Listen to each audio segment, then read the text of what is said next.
cracking? Time streets. What are the streets doing? Some of them are easy? I believe it. I mean, some of them are easy, but they're still retarded, bro.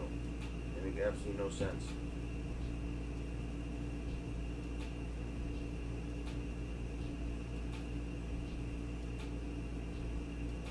Like, come on, man. Get 55, 20, 20, 20. How the hell? I don't know, man. On Hall of Fame mode, especially, for half these things, you gotta be, I don't know, man. It's a joke.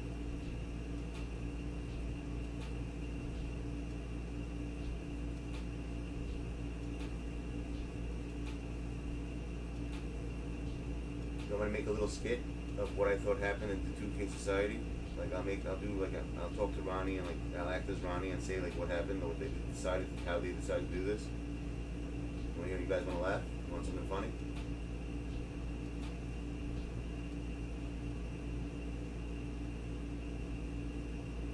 No problem, Rendango.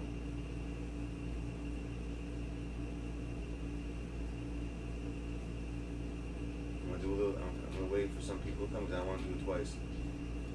I'm gonna do exactly what happened in the 2K offices before they decided to do these challenges.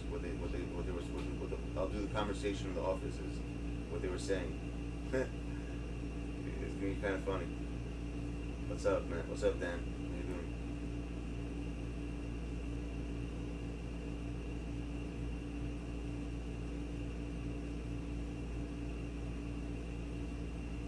Dunks? Come on, man. These challenges are ridiculous. I wouldn't even waste my time doing it.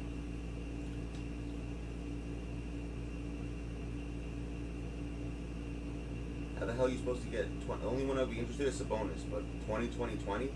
And also, is that with one player? Could you get 20 points with one player, 20 rebounds with one, and 20 with and 20 assists with the other? How does that work? It doesn't even mention it. You know what I'm saying?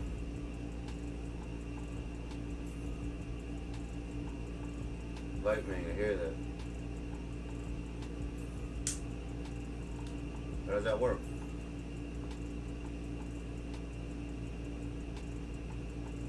What Wiseman challenge? I'm gonna do it for you, Infinite? I'll do it for you. It's probably stupid. It's something stupid.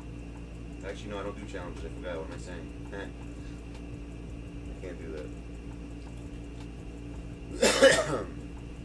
Definitely not over here on stream. Maybe off stream I'll do it. Not on stream. Then we have a million people asking me to do the whole fucking account for them.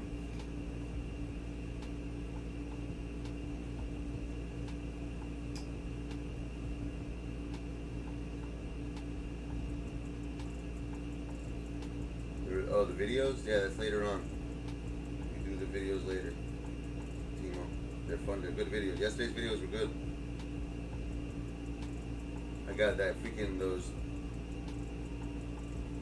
what's it called stuff, Tim, were crazy. The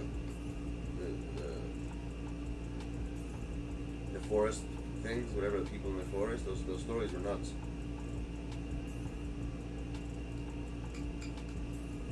DDE, I hear that.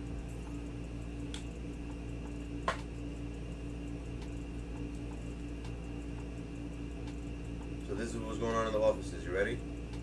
You got Ronnie coming in saying, "Hey guys, what's up? I have a good idea. Let's find a way to fuck these people over. You know, we want, we have nothing. We want people to get the best cards, buy packs. So let's make challenges that no one can beat. And we do that, like we'll have people be focused on it so much they'll stop talking shit about me." You hear that? That's what happened. They're like, "You sure?" "Yeah, trust me. I'm marketing. I know what's going on."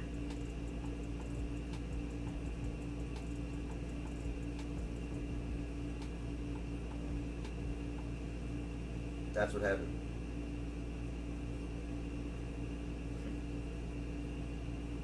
Let's make challenges that no one could beat.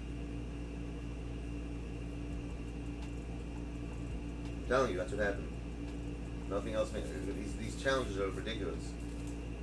I wouldn't even try it. I just know that it's impossible. First of all, if you don't have PS5, because I know the PS5 Hall of Fame mode is way easier than the PS4 version of the game.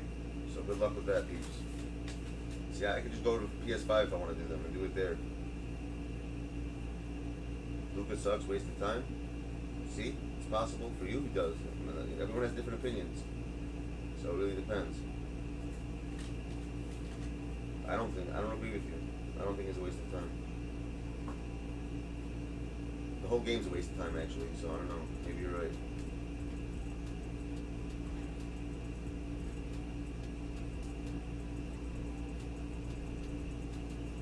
What are you gonna rob them? There's nothing there. Their servers can't even hold pack openings. There's nothing to steal from there, dude.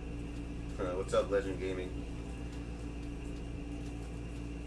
This guy Legend reminds me of me when I go into these Century streams.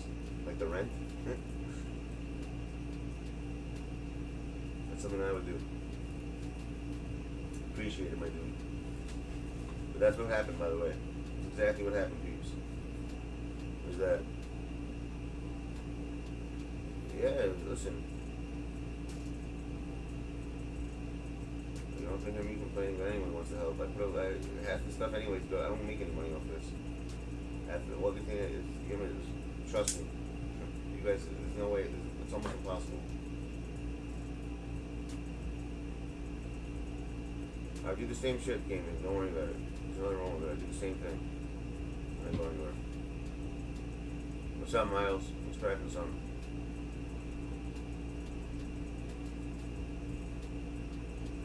I'm about to switch over to the stream, but I want to ask a question before I go over. Yeah, we're doing that today. Did anyone finish any of these retarded challenges? Yes or no? That's what I want to know.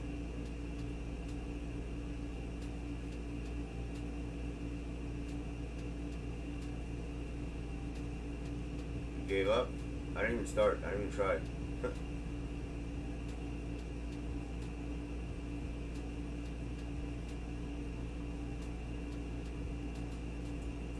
Some of them look easy, I'm not gonna lie. Some look easy. But honestly, most of them look, the ones like 20-20-20, for the ones that say 20-20-20, right? Does that mean you have to get with one player? Or could you get 20 points with one, 20 assists with another, and then 20 rebounds with another, or 20 steals with another? How does that work? Does anyone know? Or it's just one player?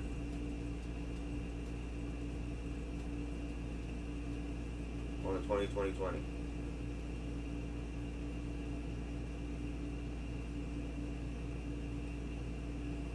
I hear that. You sure? Because from reading it, it seems like you do it with different players. I don't think you have to do it with one player. It says finish the game with at least a 20-20-20, which means that in your whole entire stats, you have to have at least 20 of each stat. Of 3 of those stats. 3 stats of 20. It doesn't say that with one player. Usually, 2K is very specific when they say that one player. I don't see it say one player there. That's why I'm asking. Did anyone try it the other way? Yeah, I'm gonna try it that way for you, just to let you guys know. See, I'm gonna do a challenge for that reason, just one of them, to see if that's if that. It doesn't say that though. Where do you see one player? I mean, I don't care. That's why I'll do it for you guys to figure it out for you, because if that's possible, that makes it way easier. To get 20, like, how would you get 20 steals? 20. That's almost impossible to do. I don't see how that's possible.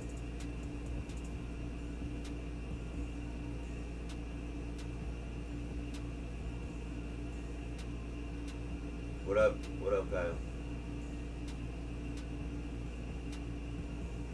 Yeah, no, exactly. I'm saying though, I don't see how it's possible to do with one player in 4-minute quarters on Hall of Fame. I just don't see how it's possible.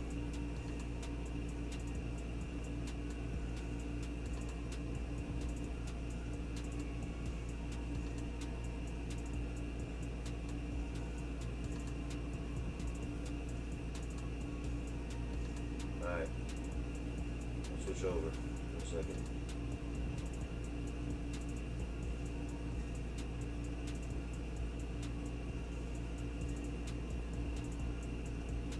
Alright, let's see this fucking nonsense.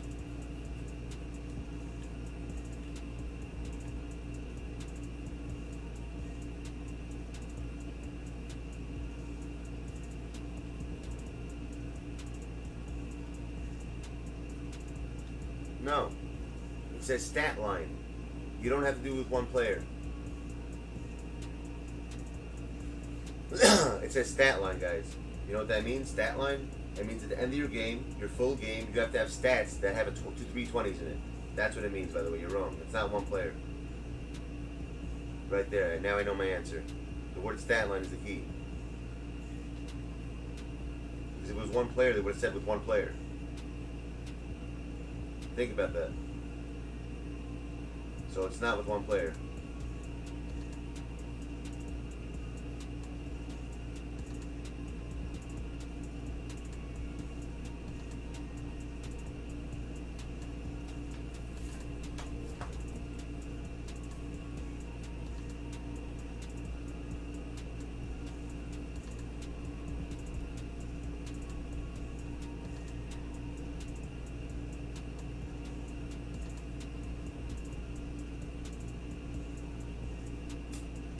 Dentist?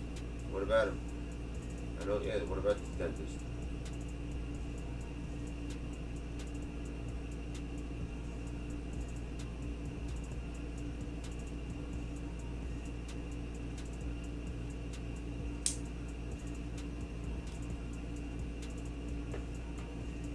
You have Taco? Taco? Oh, your favorite card came out.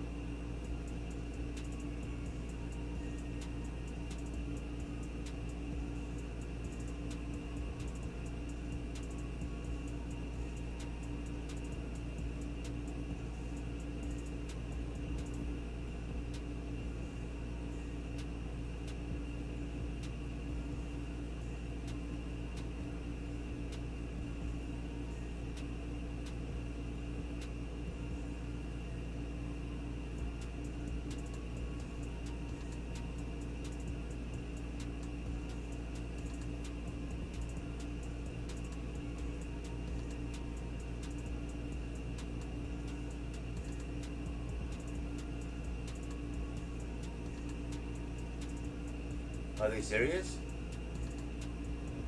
So they want you to play on Hall of Fame mode and can only use Ruby players or lower. Interesting. To get Cam Reddish.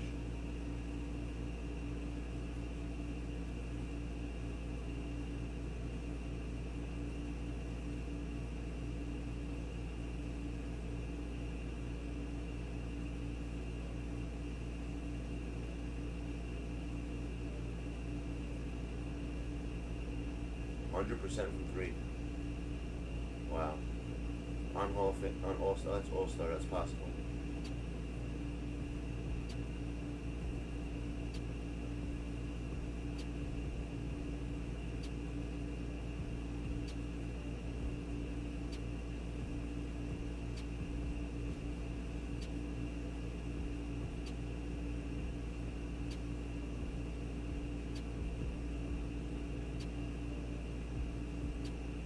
That's possible.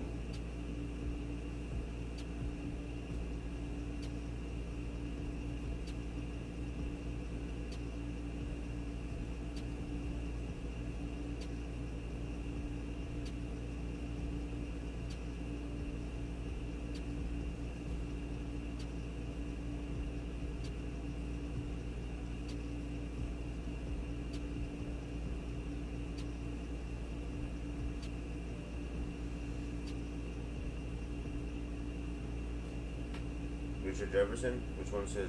What team is that? Let's just go through all of them. Let's see what this nonsense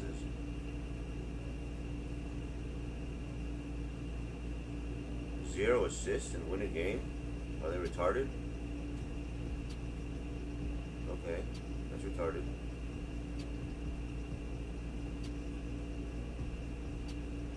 That's easy.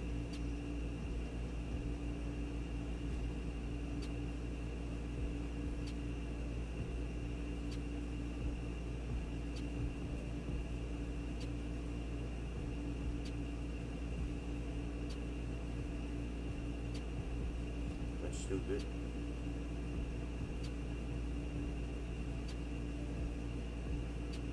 That's easy.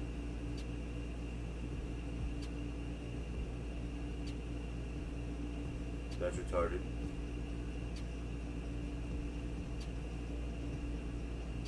That's impossible.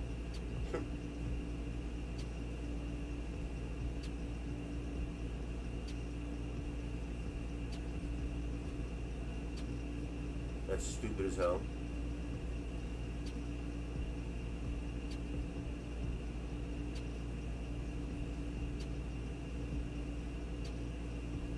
Dumb as hell also. Win the game, that's easy. So deadlift strength, the easiest card to get.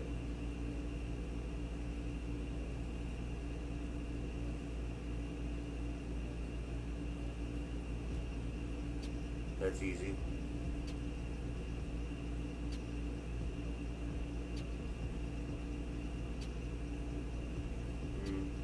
Possible, but stupid.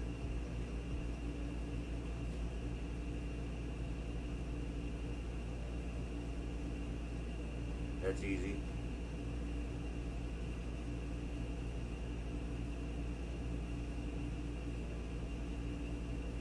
That's hard as hell.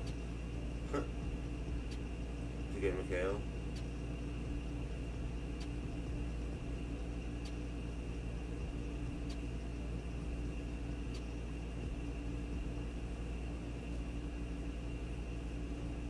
What? How's that possible? And why for Richard Jefferson either? Like, who the fuck is Richard Jefferson?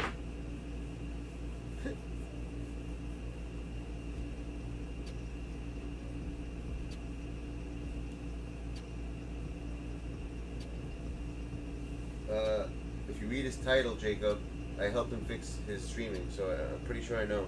He couldn't stream and I fixed it for him. So yeah, I know that. Pretty aware.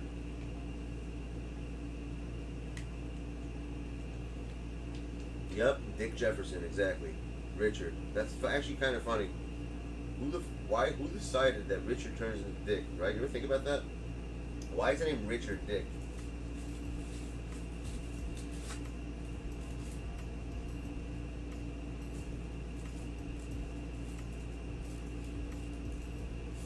Would they allow you to even play like this? Let me just see something.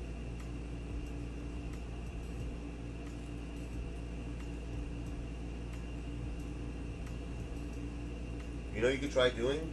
Try making your starting 5 all gold and make your bottom all like fucking dark matters and see if it still works. Maybe it's just a starting 5 when you start the game. You think so? You see.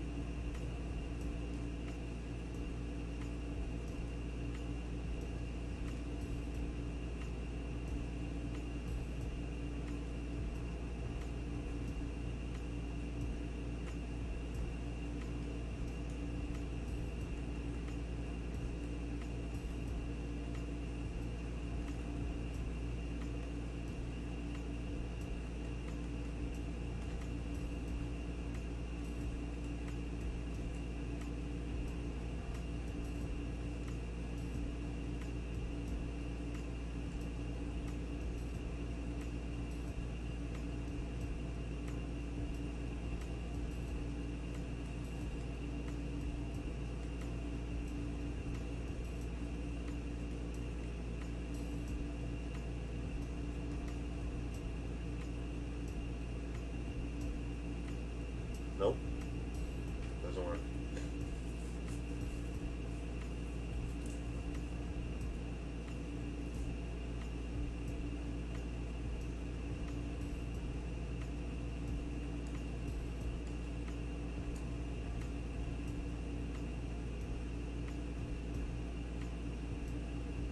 What about it?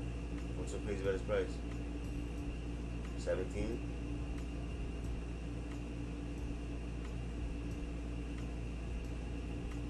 No, what's so crazy about it? Big deal, it's 15.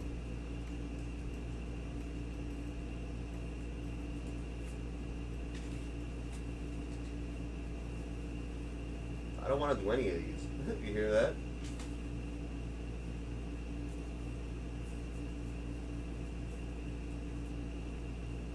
That Series 3 one? I don't see it.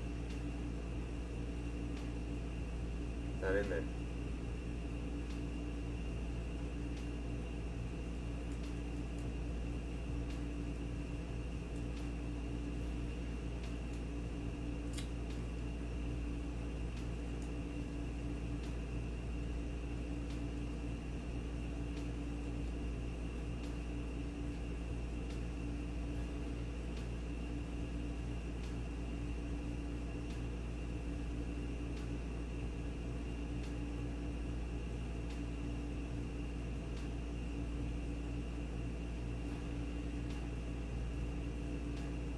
Yeah, it's a little ridiculous.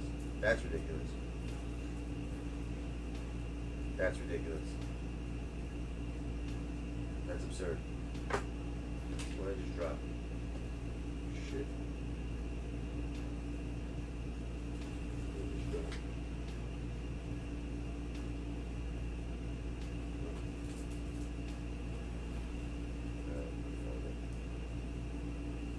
That's absurd.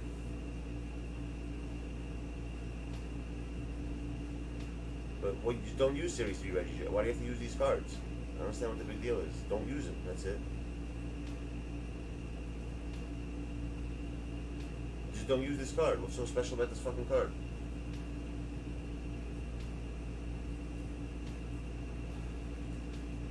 Why is he 20K? That's a good freaking question. I have no idea.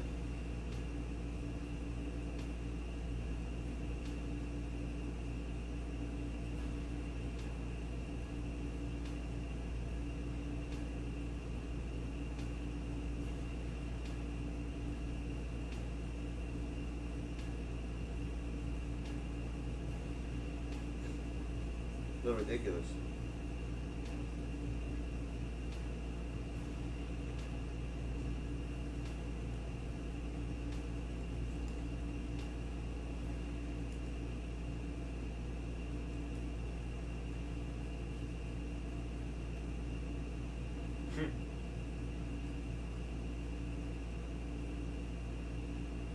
It's too funny. Leave it at 2K. So basically, anyone who's good at shooting 3-pointers is expensive. That's what you're basically telling me. That's what it seems like, just from what you're saying. Yo, what's up, Bryce? So anyone who could shoot a 3.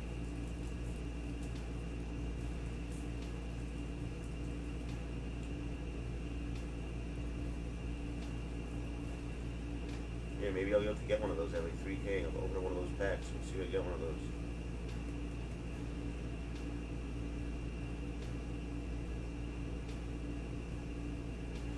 I'll sell for 40 or 20K right now if I gotta go. Yeah, that sucks. It's a good investment to buy these packs, that means, you know that? Now that I'm thinking about it. I'll make back quadruple your shit.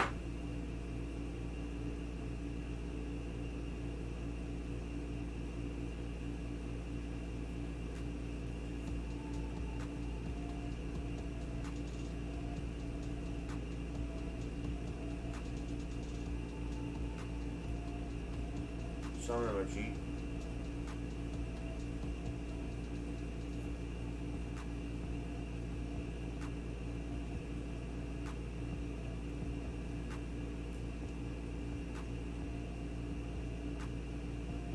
Get this guy, Malik Monk. This guy is a good shot for a center, I think. No.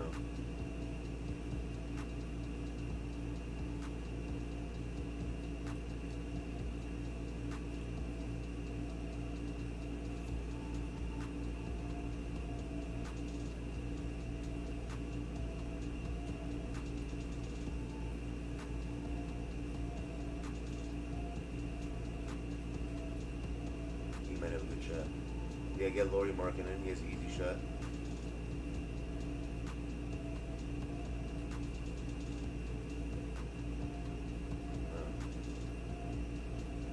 This guy's a good shot. I think Will Barton should.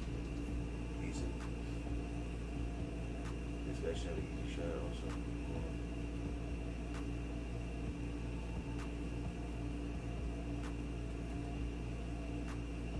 Yeah, you just use these guys instead. You don't gotta get those guys. Just get the guys I just showed you. Fuck do you need those other guys for? Same shit.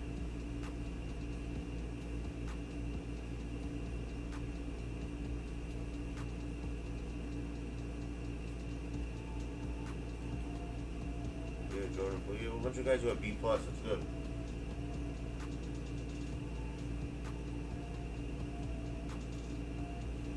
What do you mean? I am looking at the 3-point rating.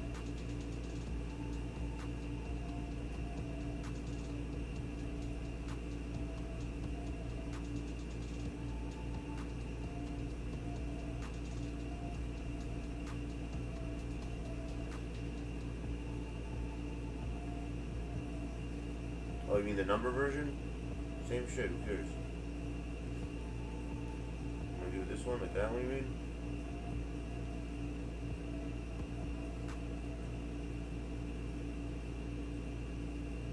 Oh, Kiki, do you love me? What about him? Yeah, it's not bad, 83. There you go, get him. He's only 24. Bogdan Bogdanovic, doesn't this guy have a good shot, usually? Yeah, get him, Bogdanovic.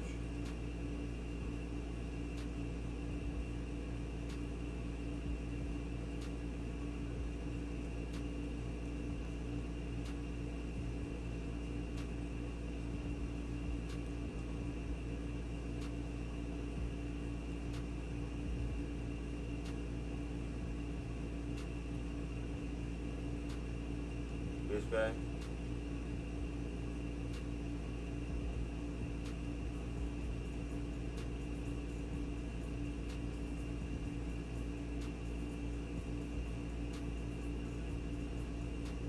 Alright.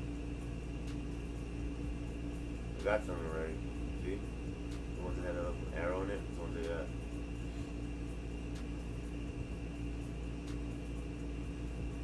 Sword fighter. He's good now. The sword fighter can usually shoot.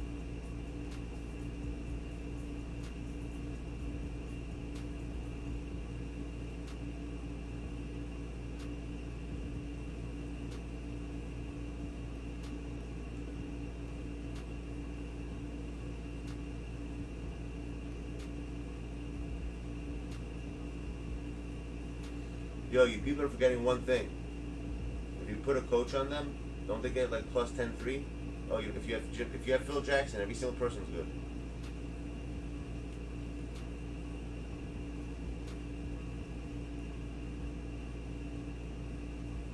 See? All of them are, look at that. All my threes are plus 10.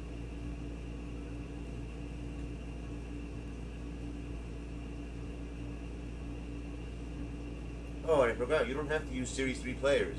We got so many golds during the year, guys. Come on. I forgot about that.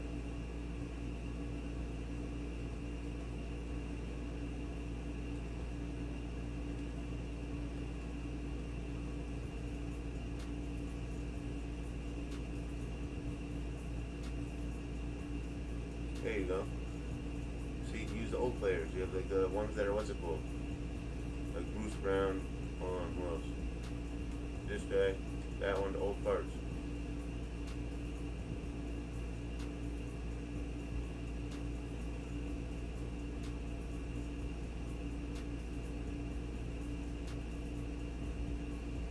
This guy, Damon Jones, he's a different. Use this one. You use him, you got 8 plug. Use JJ Barea. There you go. I forgot about these guys. Most of you probably have these cards.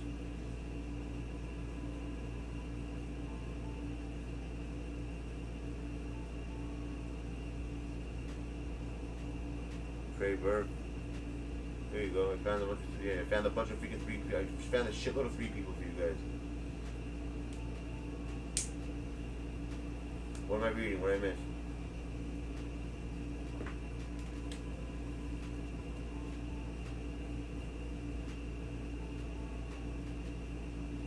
I can't. It's locked.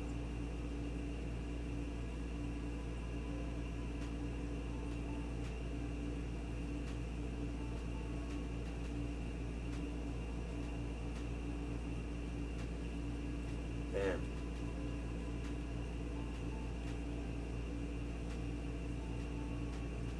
I saw all my gold cards right now, but I can't. I gotta check over here. No.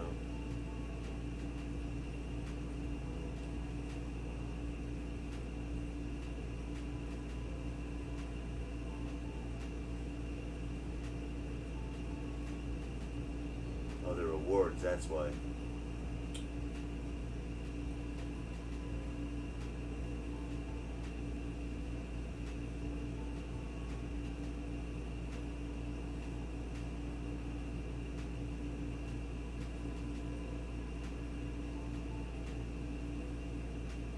There are no gold cards.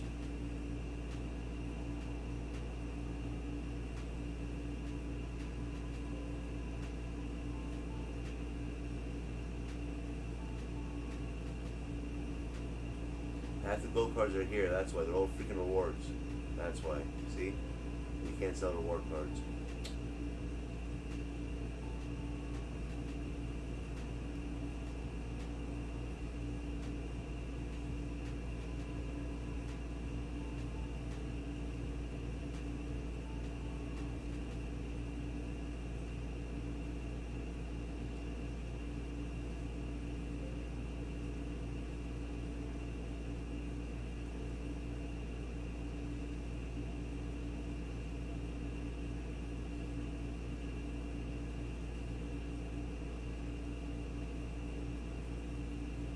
Yeah, I can't get rid of them. What's up, Miles? What do you want me to see?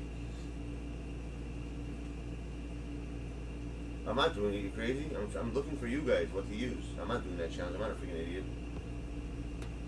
I would never do that. I don't know.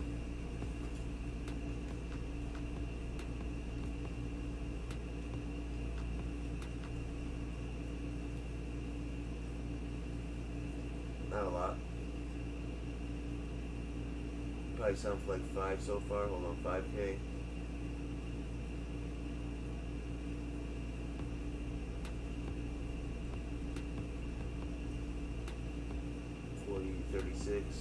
Not worth it. I mean, whatever, you want to make 1,000, 2,000 MT, I guess. If it's going to make or break your account, then yeah, go ahead. It's not worth it.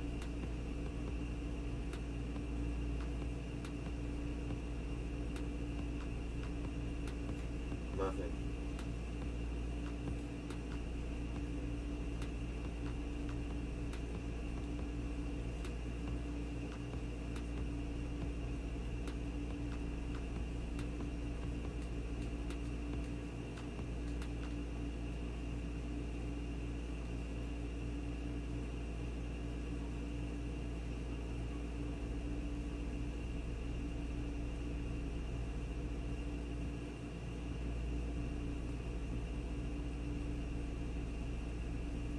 Why would you want it? She has a horrible shot.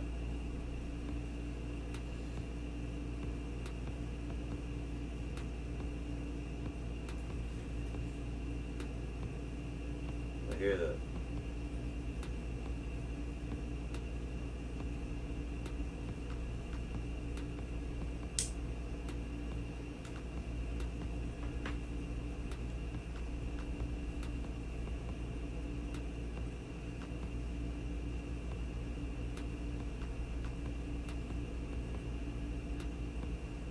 Yo, these are ridiculous, honestly. These challenges are ridiculous. I'm not doing any of them. Fuck that. It's not worth it.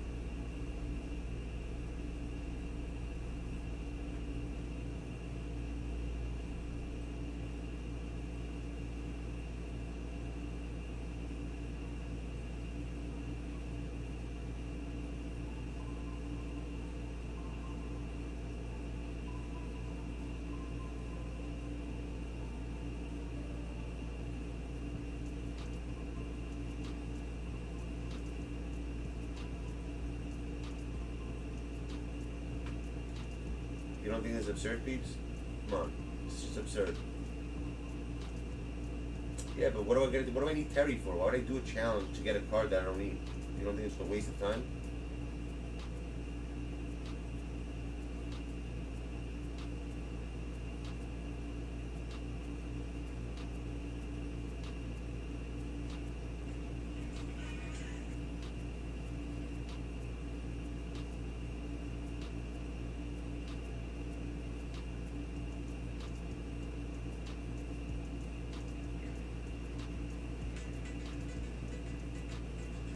It looks ridiculous as shit.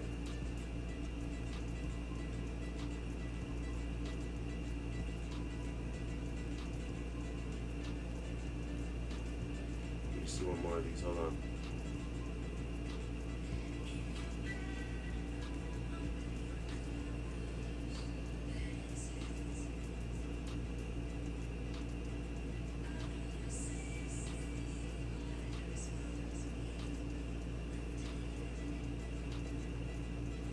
Yeah, man, this stuff's ridiculous.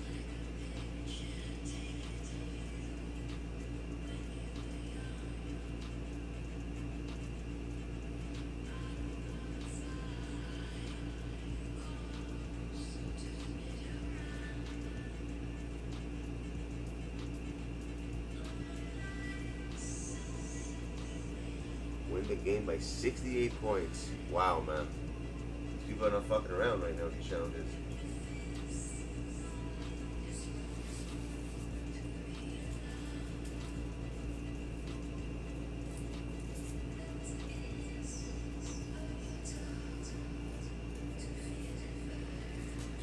That's absurd. Honestly, this shit's absurd. People are wasting your time with this shit. 8-minute quarters? Are they insane? You know how long that game's gonna be? It's almost an hour. Wow. It's like an hour of your time. For who? To get Nate Thurman? Are you kidding me? I would never. What do I need Nate Thurman for?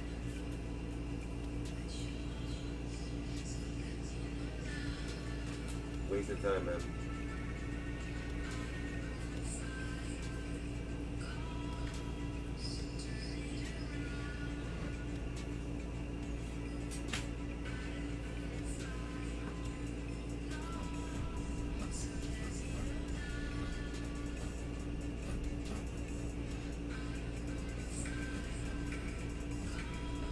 How much song is this, bro? What's he sending me?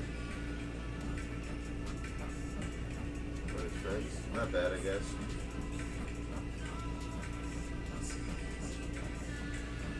I can fix it up, yeah.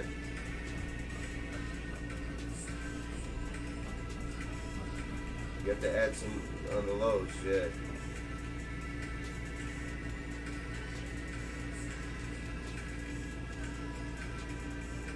The vocals are alright. Nothing crazy. I could definitely make it sound sick though. Yeah, I'll fix it. You're doing a remix? Alright. Send me the files of it. I got you. Alright. Later, bro.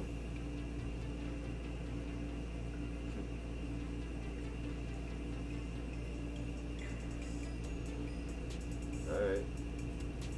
Not bad. You heading to bed? Alright. None of these challenges are worth it, peeps. The only ones that are maybe worth it is this guy right over here, and that's it. This challenge is the only challenge that makes sense. Maybe, what did you say I should do? Wiseman?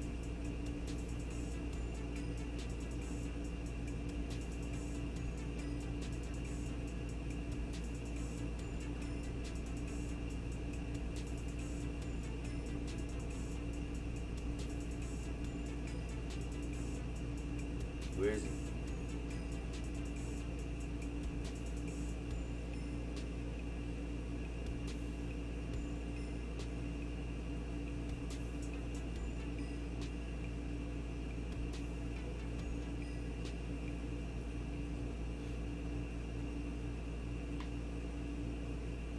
Win the game by 20 points is easy on freaking triple threat? How do you think that's easy? That's not easy at all. Yeah, you're bird. How's that easy?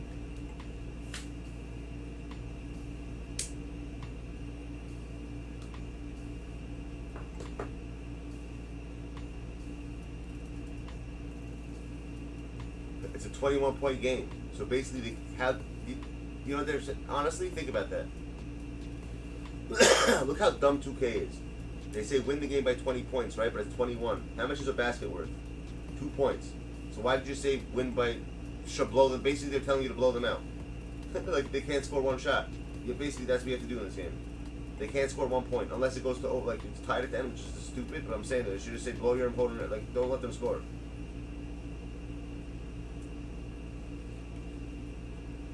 Maybe you could do it. You know how you could probably do this? Hold on. This is how you gotta do this.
Maybe that's possible.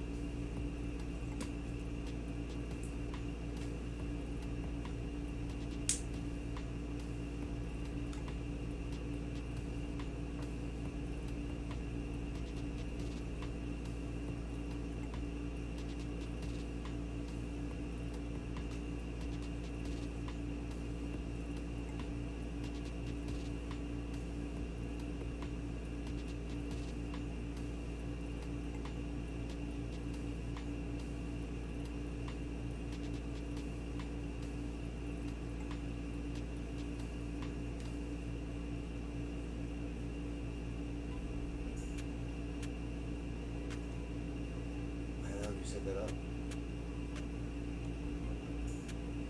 That's it. Yeah, you gotta quit. See how stupid this is?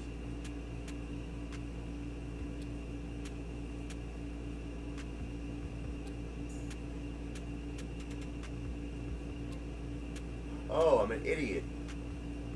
They tell you who the players are gonna be, right? It's always, it's not random, I'm a moron. I go, fuck, I'm putting the worst cards in, like a fucking idiot.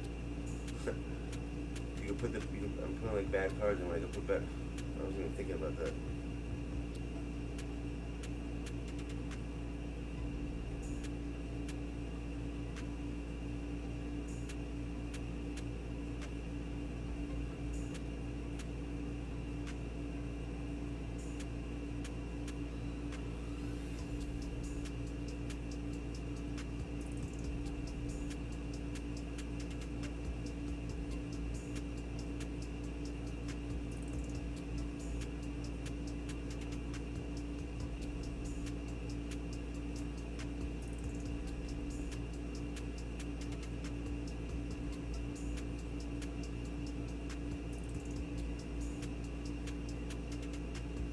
Who am I playing against another team?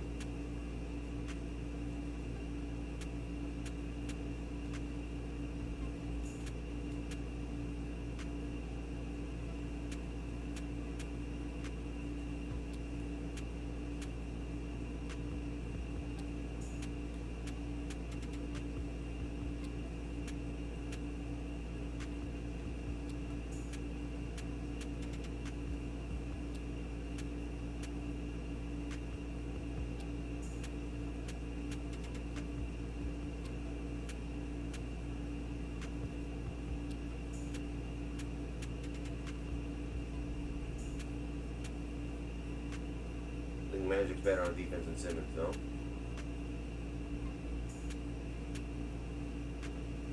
Yeah, you can't. You don't need Sabonis for this.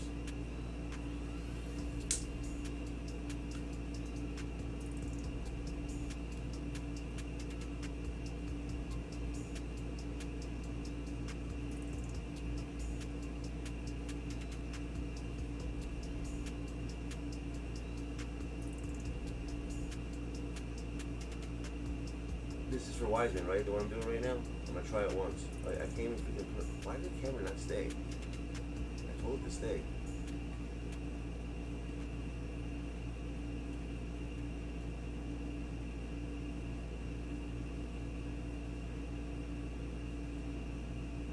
I went out of bounds. How do I set defensive limits?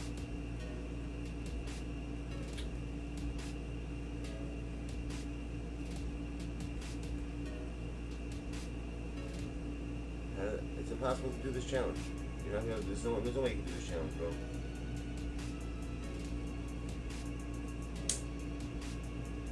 It's the dumbest challenge in the world.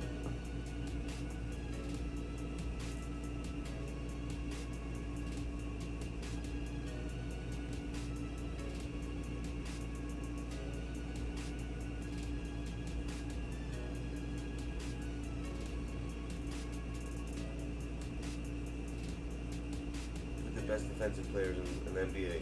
Him, and who else? Who's known for crazy defense in the NBA? Jonathan Isaac, right? Isn't he crazy in the defense?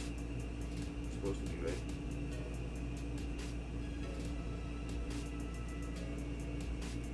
Well, Rodman actually is supposed to be good on defense, I think.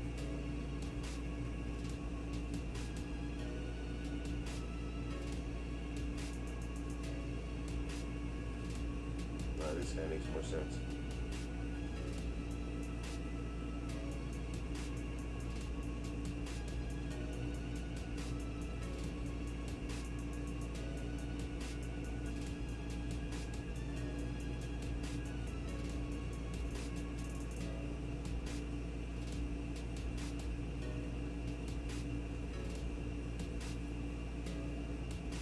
Be honest. Why?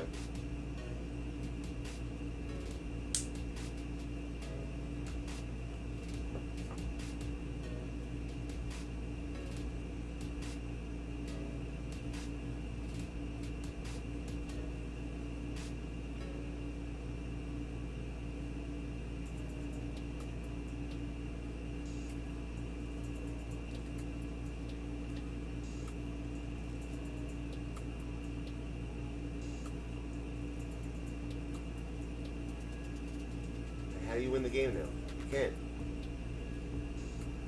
They can't score at all. How do you? How come I feel? How do you set defense in here? You can't, this is so stupid. How do you set? Hold on. Let me see. I'm missing something.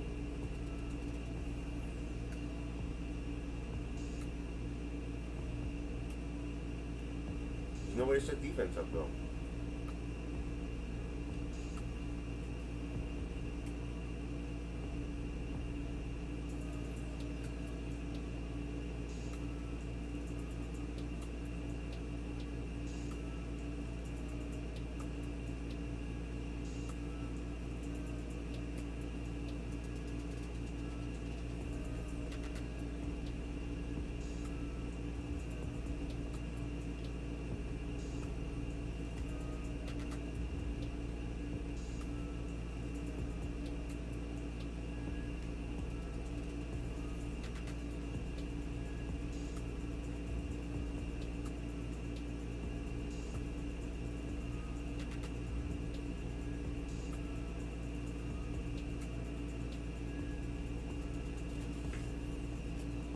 About this.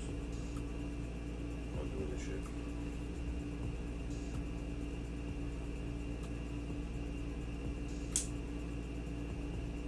You got an on ball? No, but I want to do no threes and I don't know how to do it. How do you set up to no threes on this?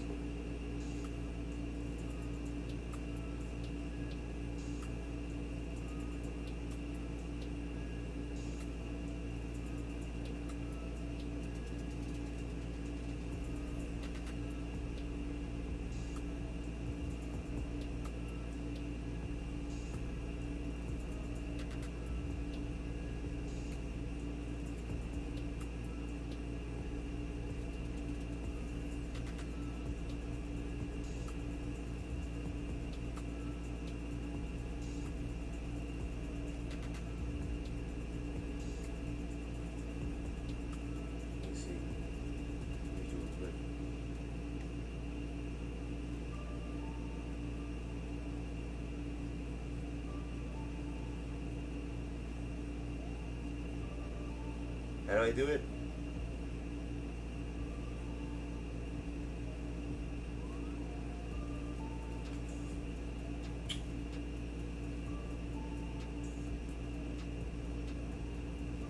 As soon as you fuck this, I'm not doing this shit, bro. How do I do no threes?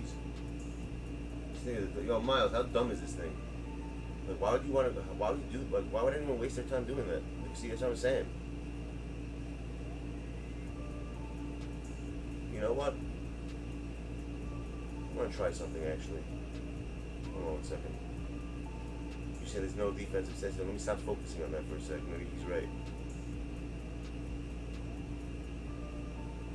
I'll try something.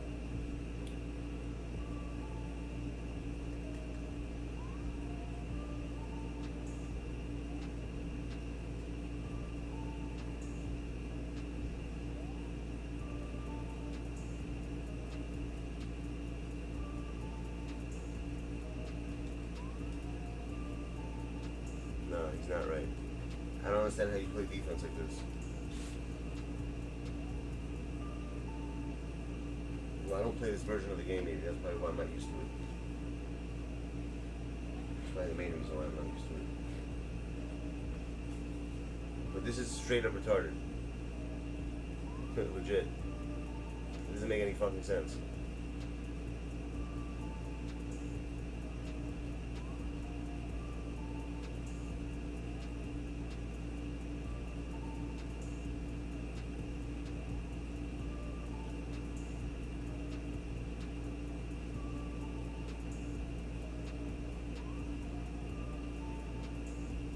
Oh, this is easy.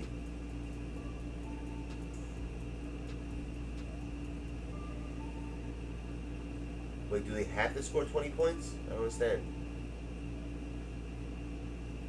So it has to be a tie game, is what they're saying? I'm so confused on that. The game has to be tied at 20 up in order for this to work?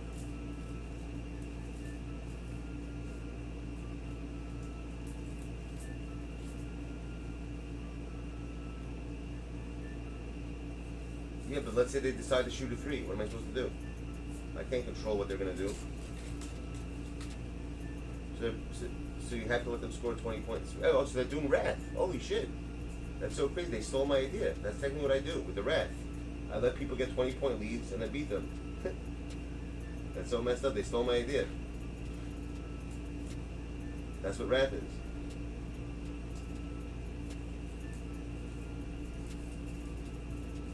So why don't they just start the score at 20-20 and they should get whoever hits the first shot wins. There you go. And they get the ball first. It's on Hall of Fame anyways. Whoever hits the first 3 wins. So they should do.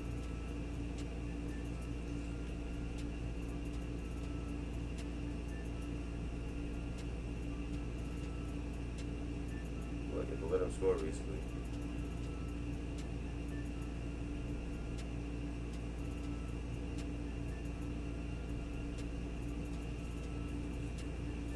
I'm gonna score 5 threes to get to like 15, then hit it 2 to make it an odd number, then get to 20, even number. I mean. Alright, and I know how to do this.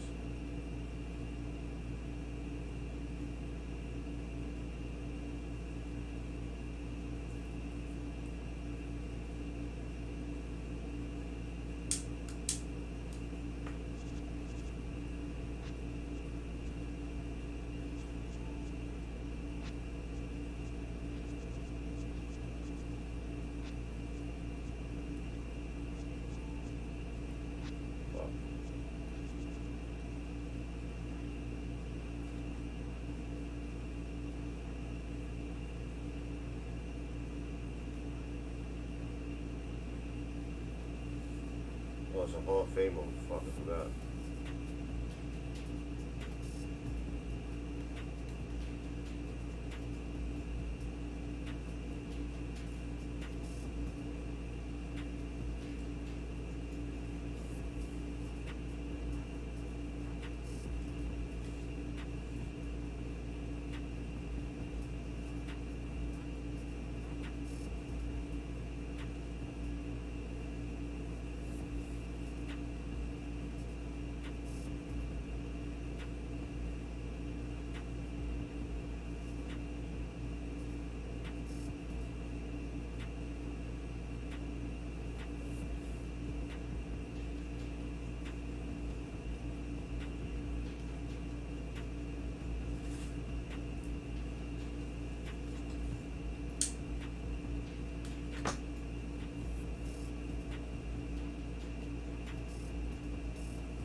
Shit.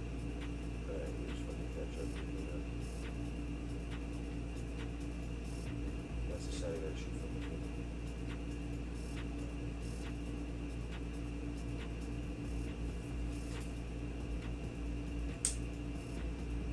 We gotta force him to shoot a 3 now so we get 18.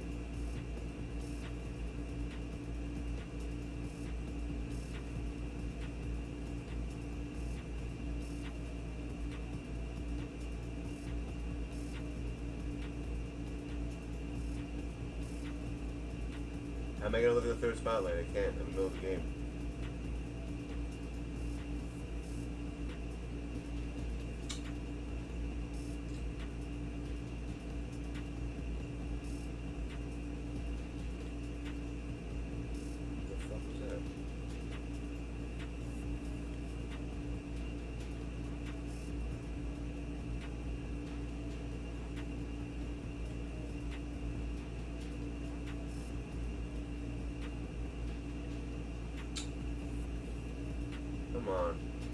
nonsense, bro.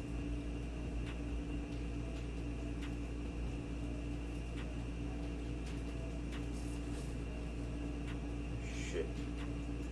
How am I gonna get them? I can't win this game then. It's already over. It's impossible. They're at 19. How are you gonna get 20? I gotta think about that. I gotta tie the game somehow. I can't have them score now.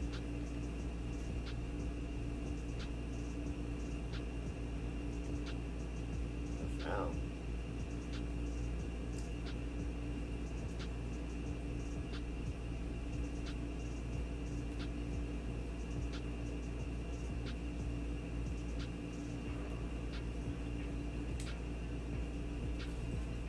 It's a waste of time.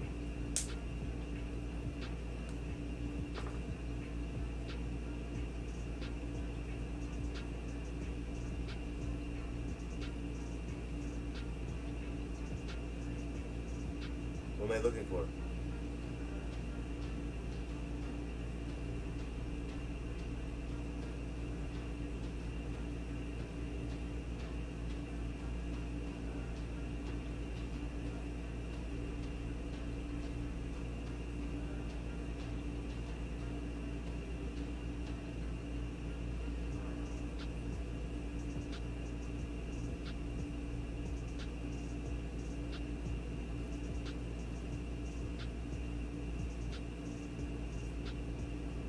What do you mean cheater? How you're a cheater? You can't cheat in this game.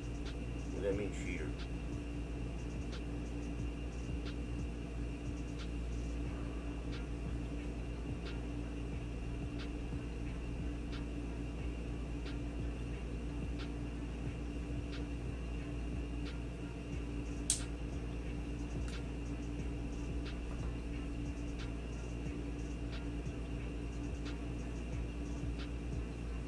That's me, McCollum, right?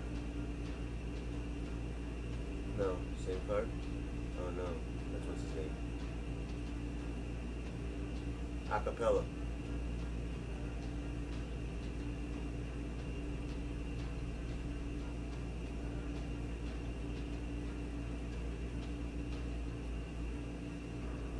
Oh wow, you got 3 of them? Nice. That's happened to me. I got 3 back to back to back once in singles. So yeah. That's crazy. You got all 3 dark matters in a box. That's rare. Very rare. Happens though.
Now here's to see who he'll put me up against.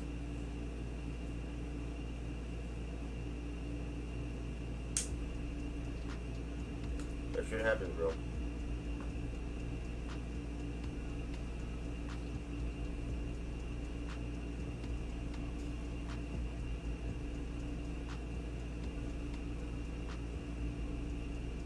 Why do they keep switching my camera, bro?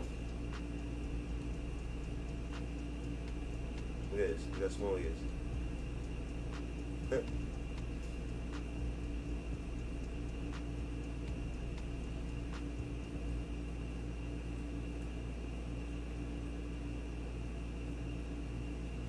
That's not the paint, right?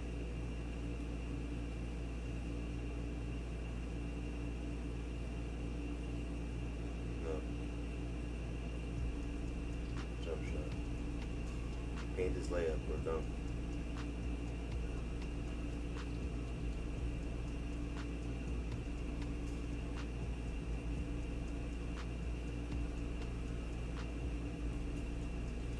That's the paint. Okay, so they're gonna be going. Basically, they're gonna be trying that game. They programmed it so the players are basically gonna try to dunk the whole time. That's what they're doing. So I see the players are. You need like skinny, lengthy people who are fast.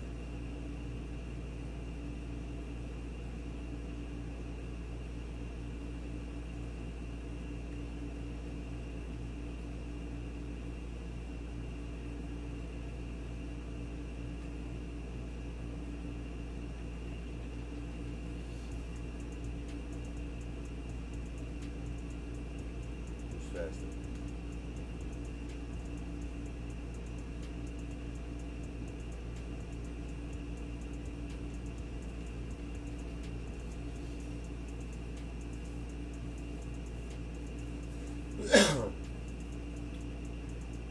What's Alex Caruso? What are we supposed to do for him? I would only do the triple threat ones. I'm not gonna play it. I would never play a full game right now. Like 5 minutes just to lose. Like, think about that. You have to waste like half an hour of your life to like lose games. I mean, well, not lose, you go win the game, but if you don't fulfill their requirements, you lose the game, which is ridiculous. Like, I want some bonus, but 20. Actually, you know what? It can't be with one player. It has to be, I think, 20 of each stat. So I can score 20 with like one person, 20 assists with another. Because what is the sense? Just do a triple double with 20. That's the way you word it. The way they worded it, it's like you have to get 20 in each tier of stats by the end of the game. It doesn't say with who. It doesn't say with one player.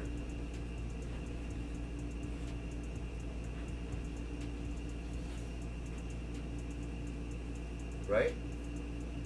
Does that sound right to you, peeps?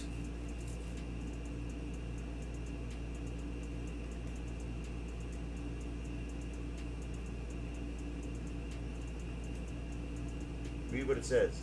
Win the game and record a 20-20-20 stat line. Isn't that like for the whole entire... A stat line is for like in your game itself, a total. So you have to have at least 20 steals, 20, what's it called, and with one player though, on each. Or it has to be just with one player to get a triple double. Is that what they're saying? See, I don't even know. Is it one player or is it 3 different players? That's what I'm confused about with this challenge. This is easy?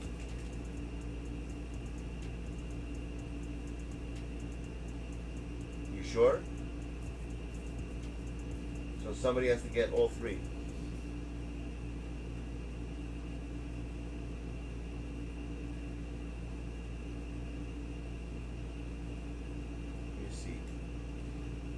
That's the only guy I would want to get, actually. So I don't give a shit about anybody else.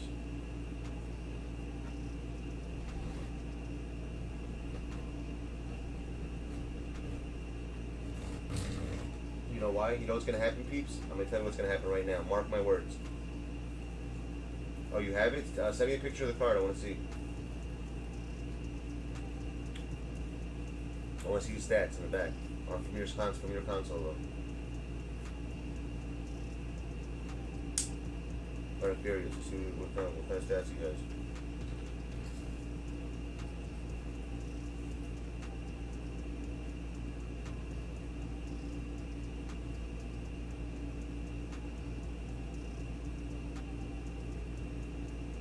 It's easy. In a 3-minute quarter, you tell me you get that many points and assists. Maybe with the steal, how do you do it though? Assists, steals, or block? Like rebound. Like what do you do? You just maybe stand with one guy the whole time down in the bottom.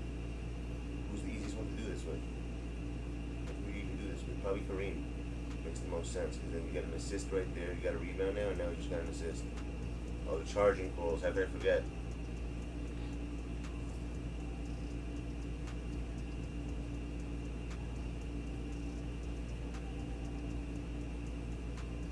On Hall of Fame mode, you got 20 assists in the first quarter.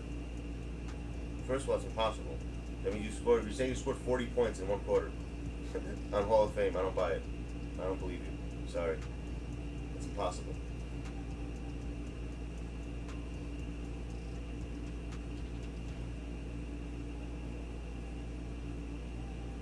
You didn't get 20 assists in 1 quarter. There's no way. On Hall of Fame mode. It's just a little hard to believe. That's it.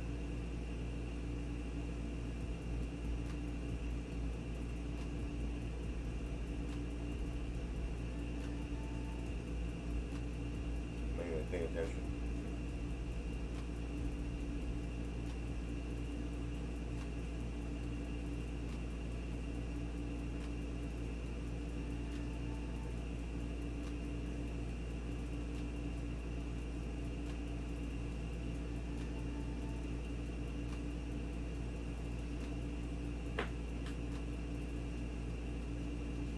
Yeah, it's Hall of Fame mode. What do you mean?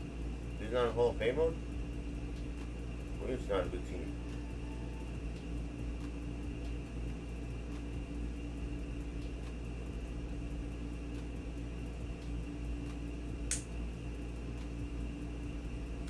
Oh, I hear that, Kev. Good shit.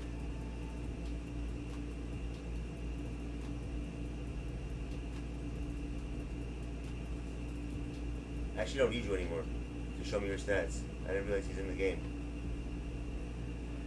I can see it over here. How do I get to the other team?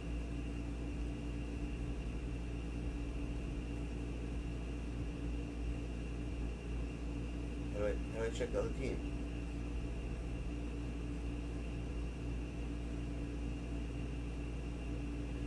There you go.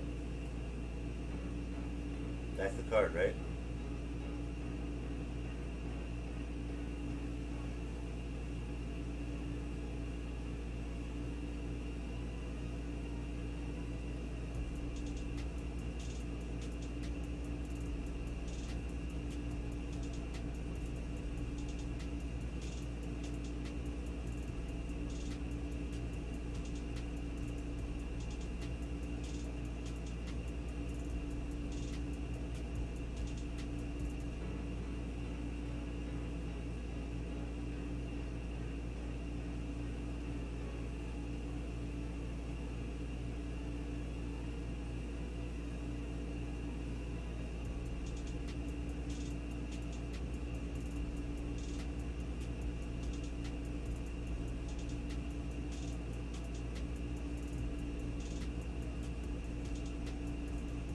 Damn, this card looks nasty.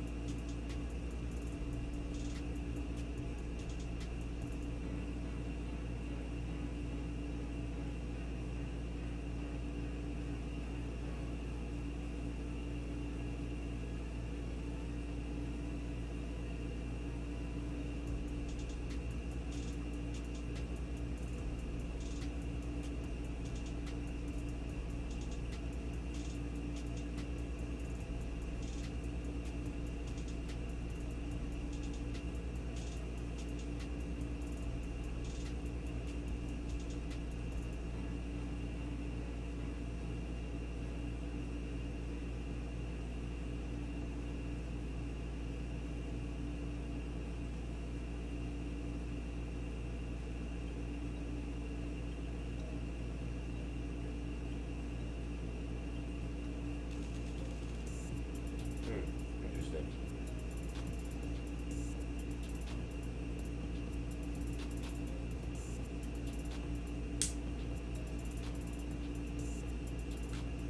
Yeah, that's good.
Joe, there's no way you can get 20 assists in a quarter, by the way.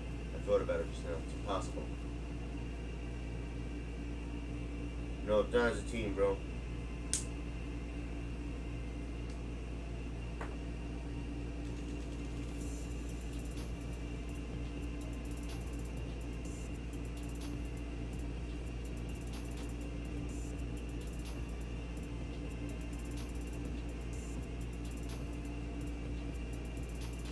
I don't know why I'm playing this version of the game. This game sucks on this version. I can't play it.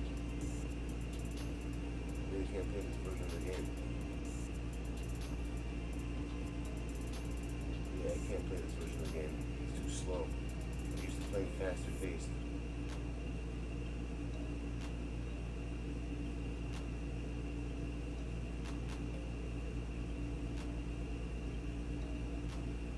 This game is horrible in this version of the game.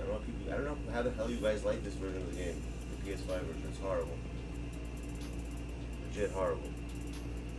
Like you can't, like, it doesn't respond right even. Look at how horrible this is.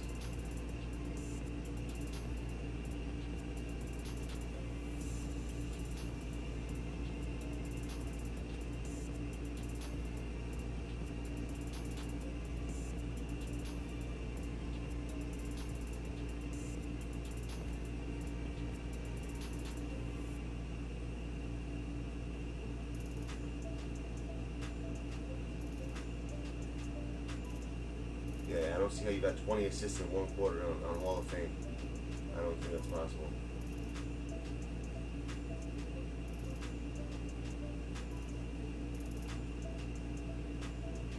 He's thinking of something else. There's no way. It can't be the show. It's impossible.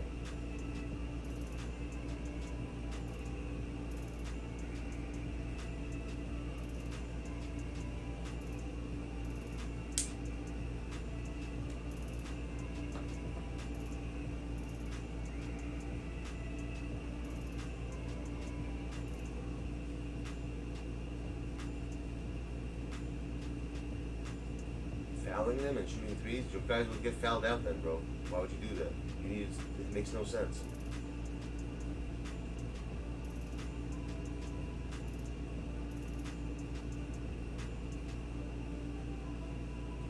It sounds like the dumbest. That doesn't even sound like smart to do.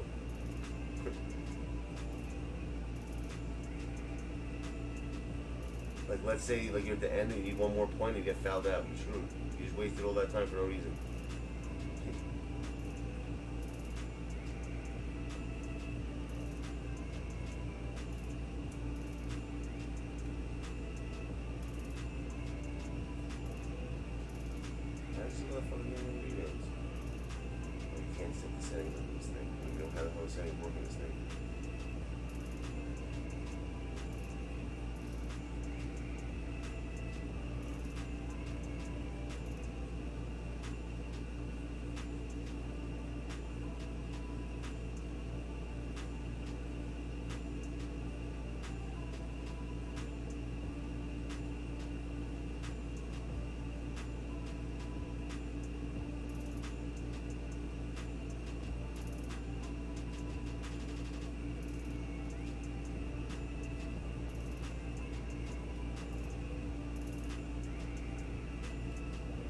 The PS5 version of the game is trash. It's too slow. It doesn't work for me. Too slow. Way too slow.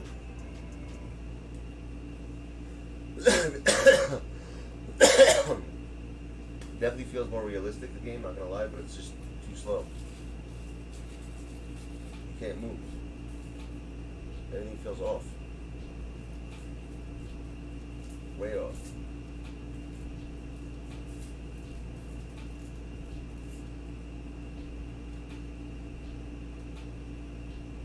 See on this one what it's like.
cut it? No, it's not. It's easier on next gen, most likely. But it's not. Doesn't make sense to be easier on cars. I feel like on car and this version they never miss. On next gen, at least they miss shots.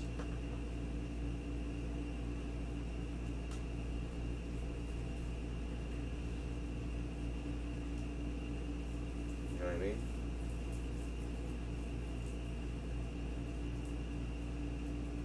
They really are.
Yeah, this is ridiculous, Nick. Really ridiculous.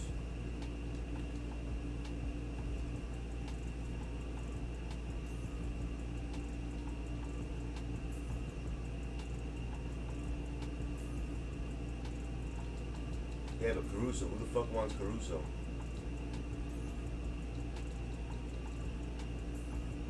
What the hell's Caruso gonna do for you? When you have players like those cards that are out, actually. You know what I'm saying? I don't think Caruso's like anything crazy. What am I doing?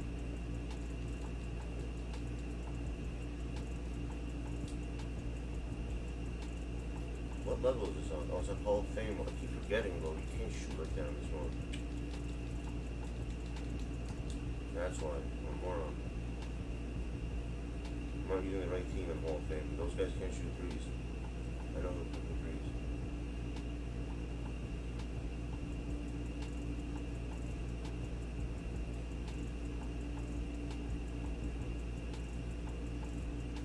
Yo, fuck these challenges. Why am I wasting my time with this bullshit? I don't want to do them. They're stupid. I have all the fucking cards I have. The fuck do I need those cards for? They're dumb as hell.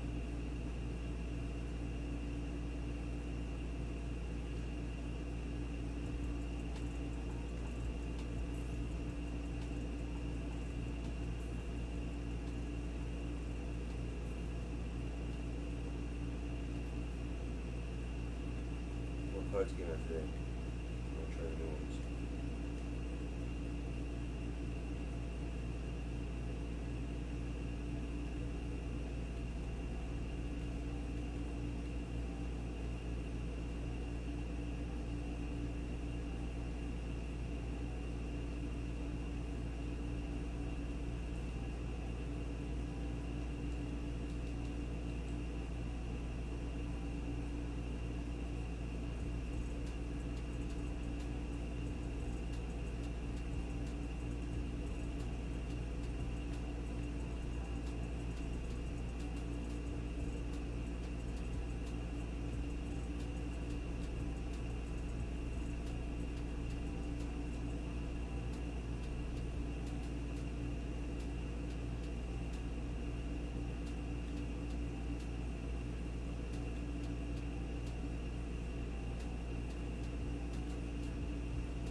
my squad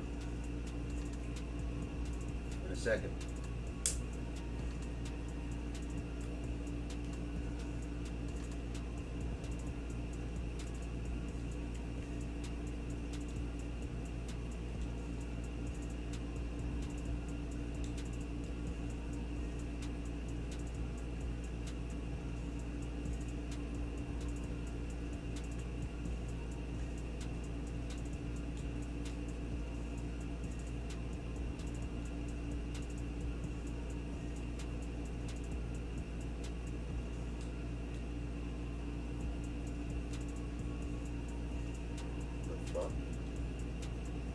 I know why.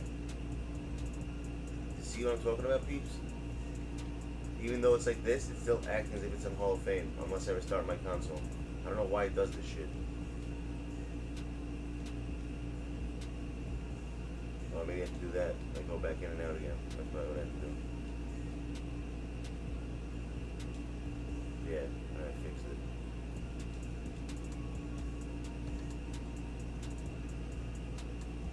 He's alright. He looks really tall for his size. He's like supposed to be 6'2". He like looks he's like 6'8", right? Look how big he is. He's like too big for his height.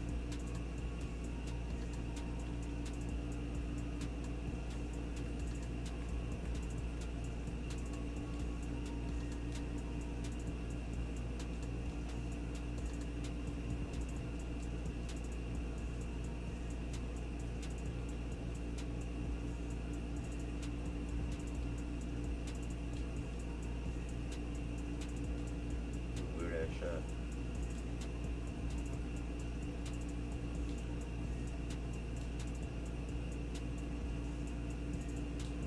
It goes in.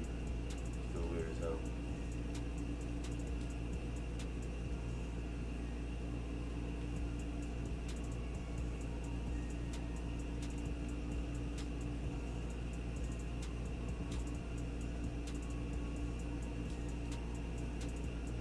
This shot is so weird.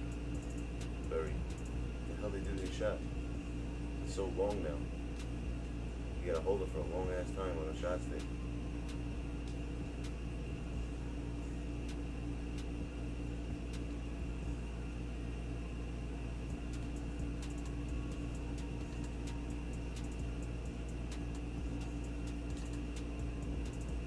He's supposed to be the best shooter in the NBA and they give him like the hardest shot. So stupid. I never liked this guy. I want to get Sabonis, but I don't want to sit there for hours doing like something that's gonna be like almost impossible to do. I don't see how it's possible to get 20-20-20 with one player on Hall of Fame mode. With only 4 minutes a quarter. I mean, it's pretty hard. With a rebound, like, what do you get? Let's say I don't get 20 rebounds or 20 steals, you know what I mean? With one player also, and they get tired, just leave them in the whole game. I don't see how it's possible, logically. Maybe after playing 20-30 times, you'll get it one time. They'll make the computer like not as good. They do that sometimes. Like after you do challenges a bunch of times, they'll make it easier. That's how the system works. I just don't see how it's possible unless you do. It's gonna take a couple hours. So what if you're a steady shooter? You know?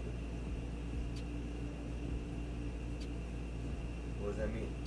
You can't shoot now because you're a steady shooter?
What's so special about this Jason Kidd challenge that you like want me to get him for? Let me go see what you're talking about. I know you're dying for me to do it for some reason.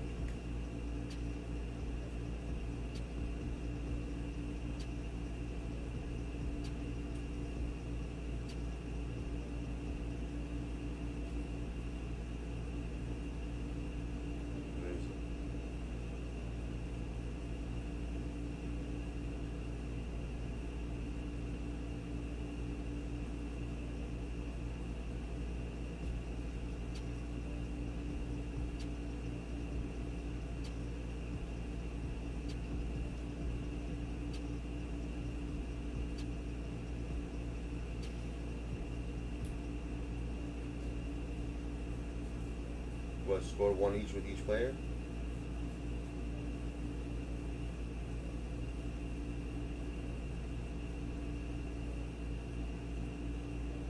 One dunk, one of each, one dunk. Wait, one layup, one dunk, and one three.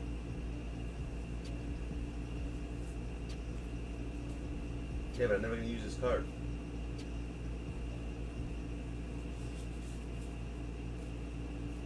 Oh, he's good actually in the game? That's what you're saying?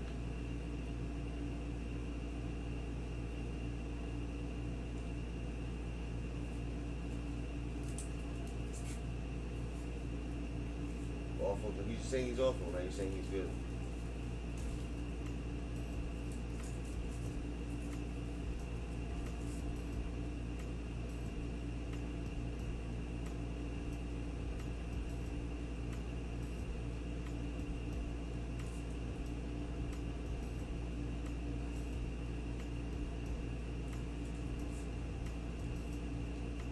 I don't want to do this, bro.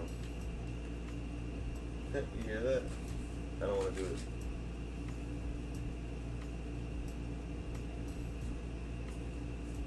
You guys want to do it? You guys want to play my account? You guys from share play? You do it for me. I'm not doing that shit. I can't. Even though I can do them, I just don't want to. It's too boring, bro. That's like too boring. Okay, I don't want to sit there making you play the game according to what they want me to do. Their stupid fucking rules. Their rules are dumb as hell, man. They have the dumbest freaking rules. Legit.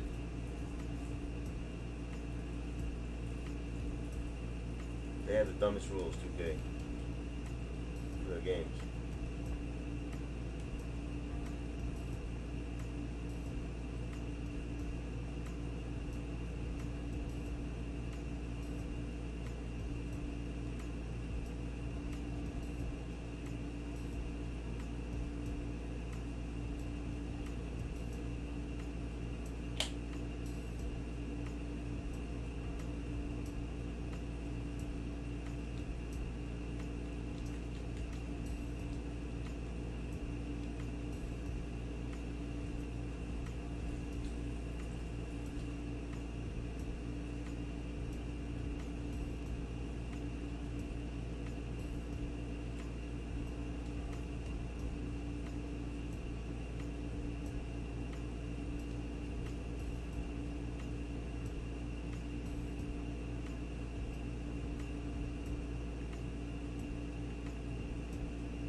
Mamba? Buy it? You probably buy him?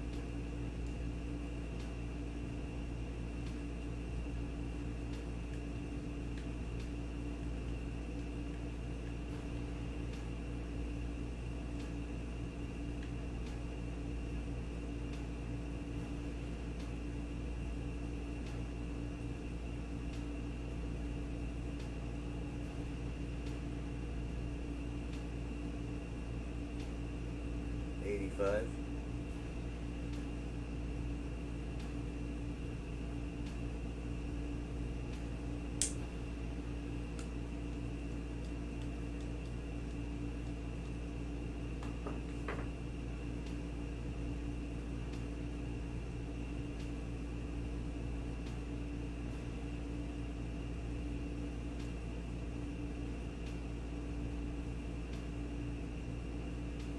No VC needed? Really? What do you need then? I like that. No VC needed.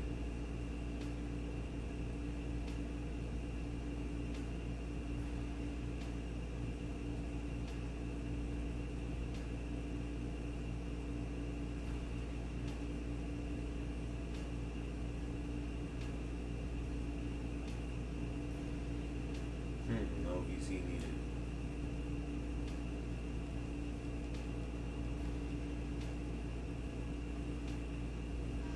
Yo, could you get Blake Griffin yet or no?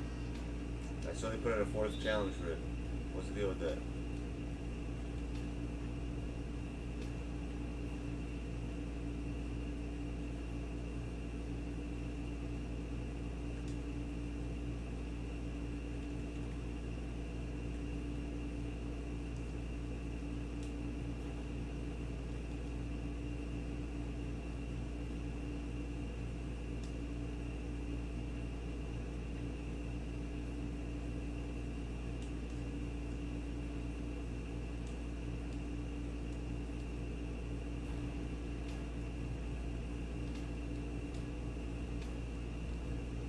What's that doing?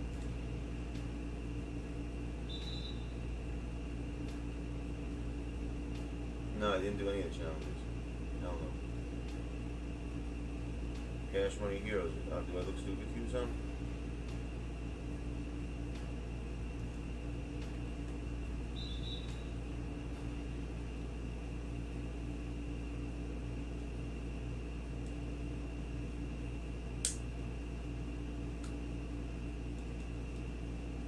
Oh.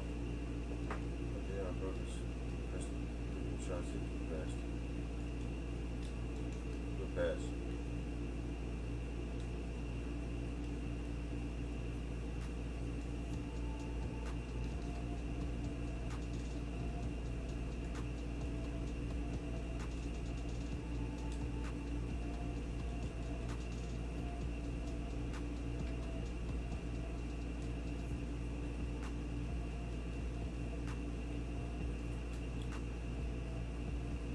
Yeah, all those cards are freaking trash, I'm sure. They're not giving away free cards like that are very good. It's the way it's not worth the time. I have all the good cards in the game. What do I need free cards for? That I'm never gonna use. And you know what they're gonna do, by the way, peeps? I guarantee you, I'll put any money in the world, every card you see in those challenges, you're gonna be able to get in packs into a week from now. And the stats on those cards are gonna be like the way they should be. That's what's gonna happen.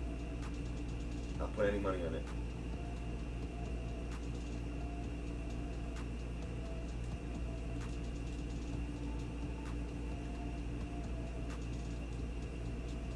That's what's gonna happen.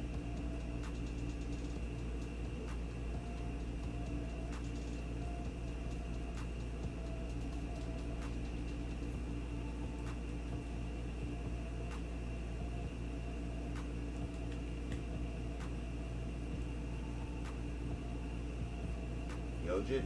Wrong channel, buddy. No Yojit here.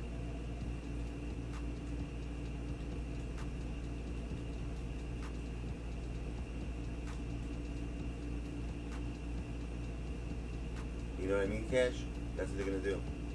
They're really gonna put all those cards in packs.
yet, no.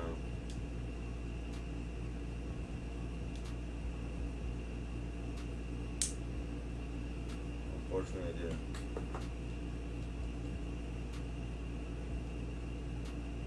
How you liking Jabril?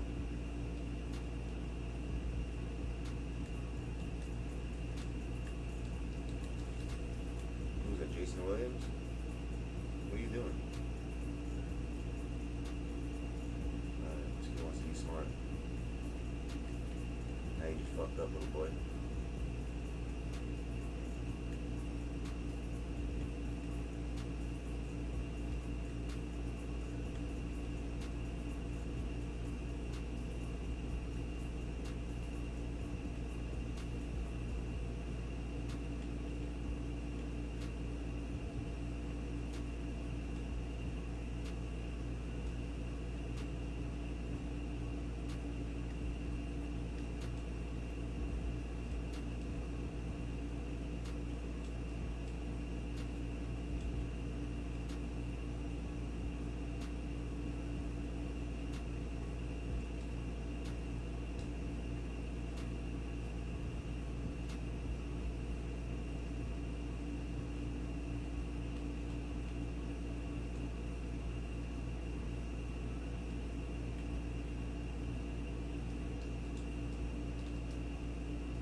No fouls again. Who's bullshit on me again?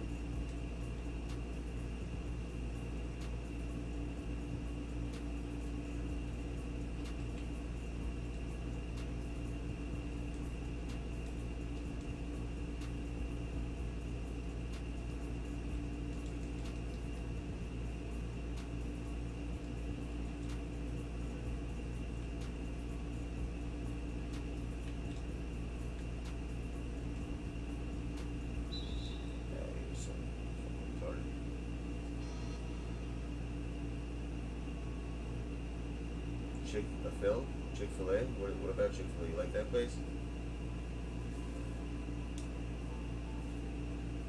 I haven't been there ever. I've heard of it. I've never been there in my life. I've seen the place though. It definitely exists.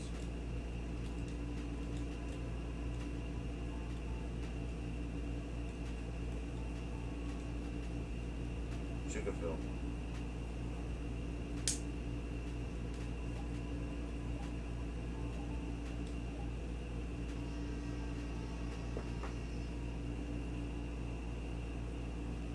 Yeah, they are impossible.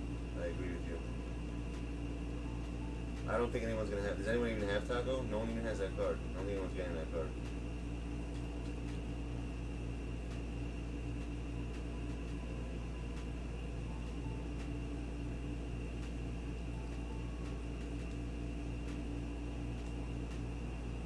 No one even has that card.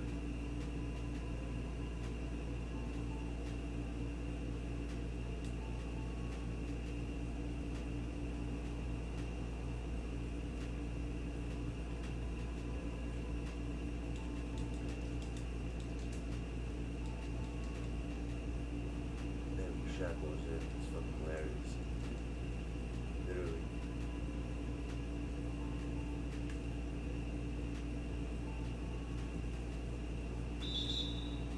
Everything.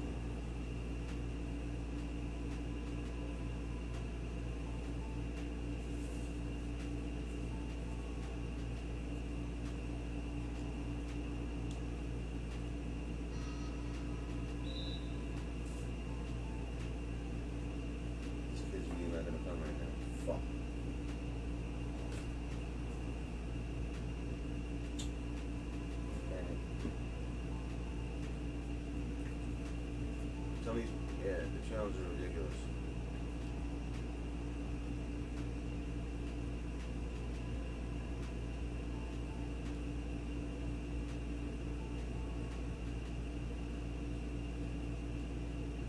Oh, here we go. It's lagging for me. Everything's going slow again. Shit. Son of a fucking bitch, bro. Look at this.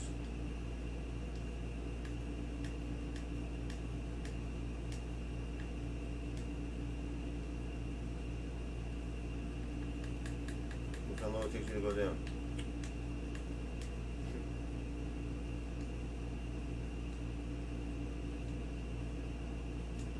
Damn it. How can you bother playing this right now? That's what you're saying. So we can fucking shut this game off. This is what's gonna happen. The servers can't handle it. You know why? Too many people are playing these fucking challenges. That's right. Everyone's playing these dumbass challenges now. That's why they're so slagged right now. Everything's lagged on that shit. Even though it's offline, it's really online technically. Because you have to be connected to this, to my team to play it. It's automatically online.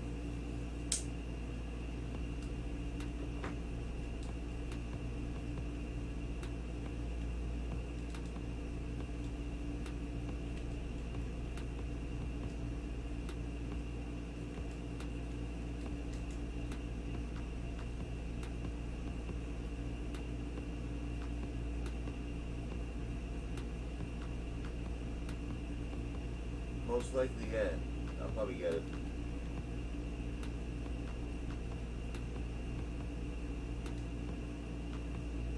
I don't feel like in the mood to play 1,000 challenges right now, though.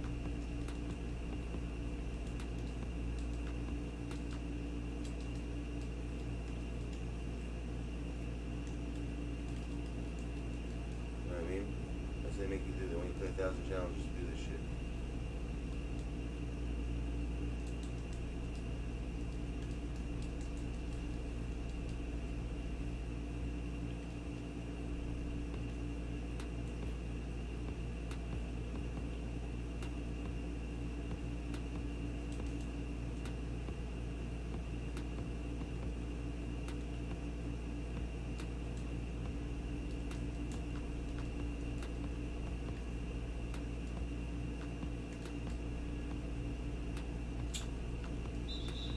How's that his ball?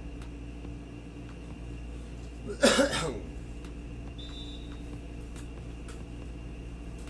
sec. Fuck is this game?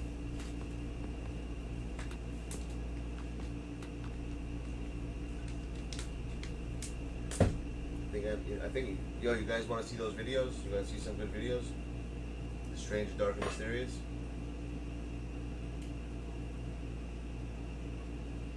I don't want to play this game, bro. I'm sick of this game right now.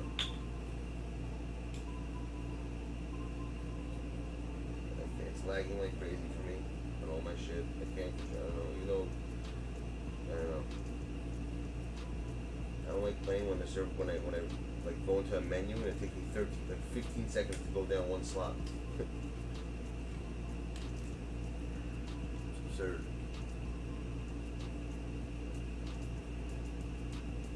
Look at this. Look at this. Look how long it took. Look at this.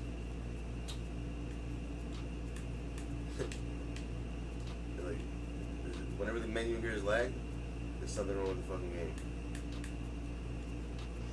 It's fucking ridiculous.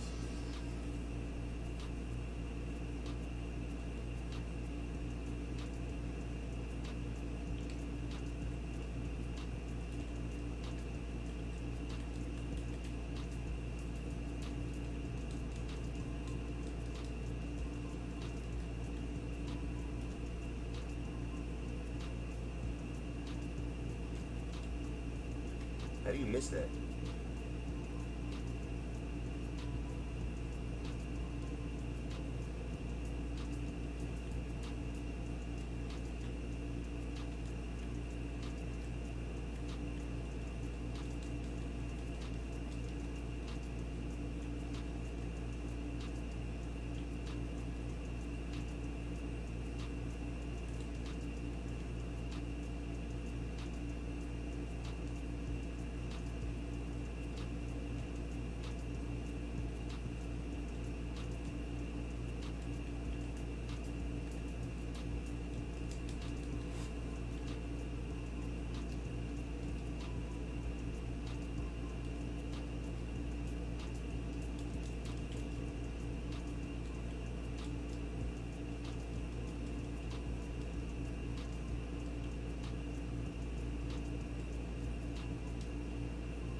Why are you there all alone?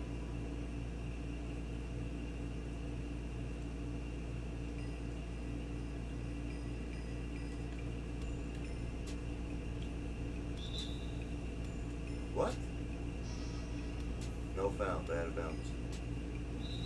This is why I can't play this game. See? This is the bullshit deal with.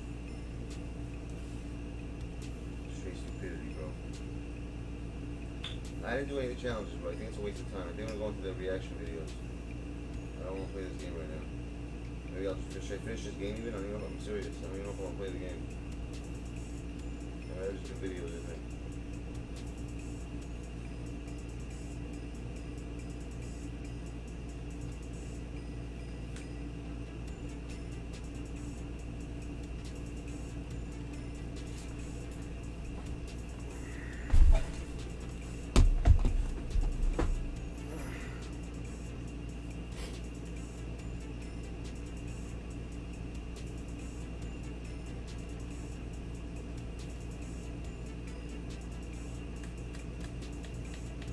Can't fucking, it's ridiculous. I can't control my players. Like, look at this. Look how long it takes to scroll down. It's fucking retarded. I know everything's so freaking, I hate when it does that.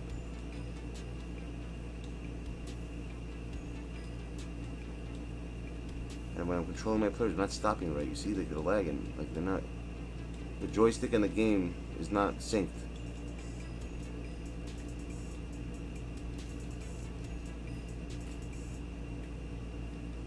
Literally, my joystick, my controller and my game are not synced with the, what's it called?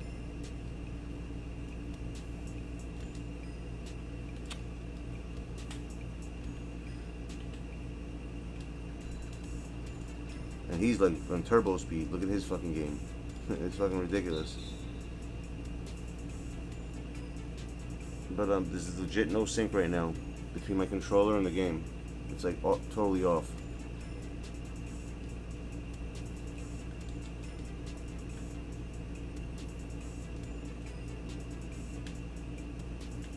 What are you doing? Why would you pass it?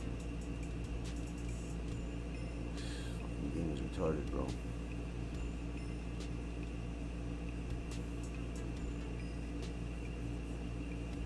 I can't do Wrath when my controller is not synced with the game, bro. Look what happens. Look how long it takes to go. Look, it shouldn't take this fucking long to go into a fucking menu. Look at this. That's what I'm trying to tell you. Look at that. It's like, it should be zooming up and down. It's not. You know what I'm saying? You see what I'm saying now? Look at that. Look how long it's taking now. Now, you see then it glitches and it skips. It goes fast. Like, come on. What kind of fucking bullshit is this? This fucking thing is broken.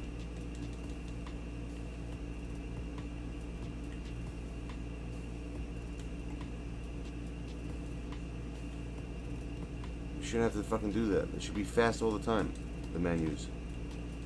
Did you just call me? You just called me. Yo, you gonna work? Alright, Dango. Be good, my dude.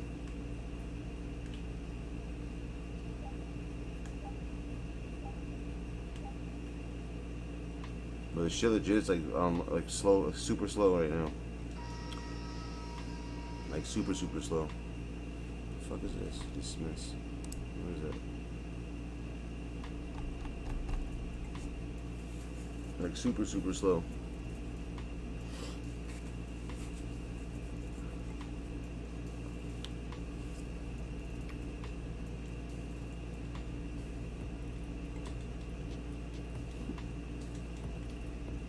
I can't control my players like this.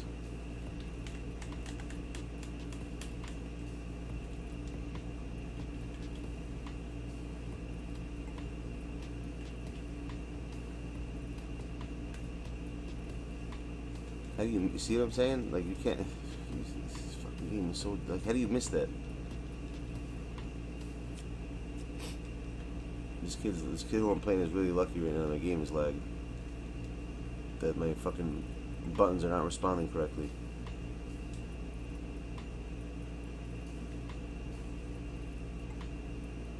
Really lucky.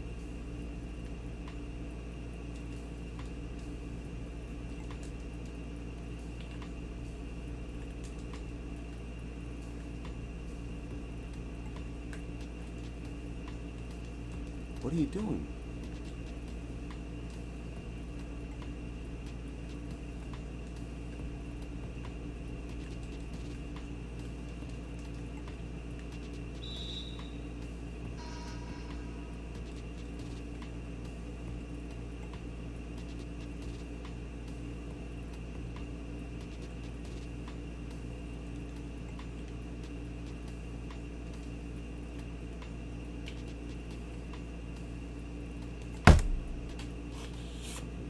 Bro.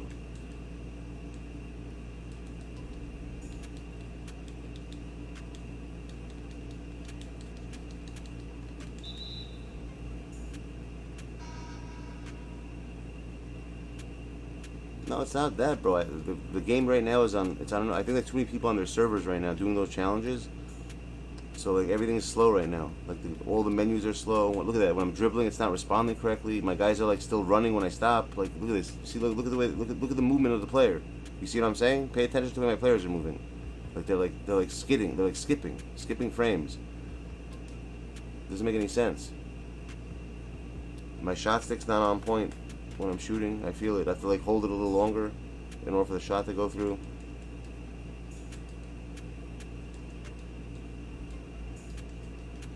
There's nothing wrong with it.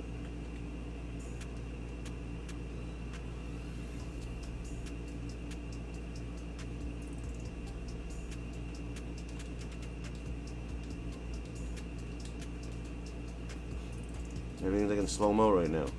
I feel like I'm like I should have reset my game. That's what my mistake was. Remember, I'm supposed to turn it off. I didn't do that. I feel bad for this kid. He's talking to himself for no reason. Like no one's listening to him. No one gives a shit what you have to say, my dude. Yo, you said my yeah. He probably, honestly, this kid's one of those dumb kids, probably for sure. I just have a feeling he's a dumbass. Maybe he could be a nice guy. Actually, maybe he's not saying anything. Who knows? But 9 times out of 10, the people who talk on this thing have no IQ. They literally like have like shit for brains. Majority of these kids. What up, Spookaloop?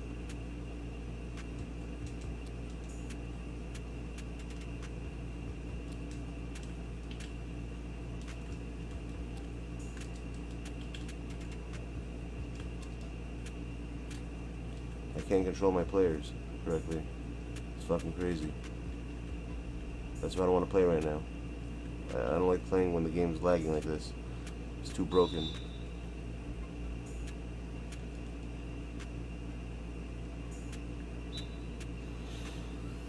Oh, you got the check marks on. I hear that. That check mark. So it's all about that check mark. You got that check mark, dude. You know you do. You know you're golden. The golden check mark.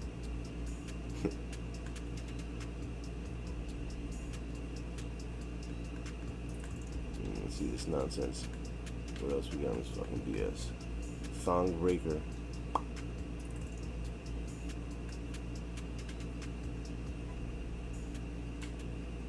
This menu is like legit broken. Like it's so damn slow. Everything.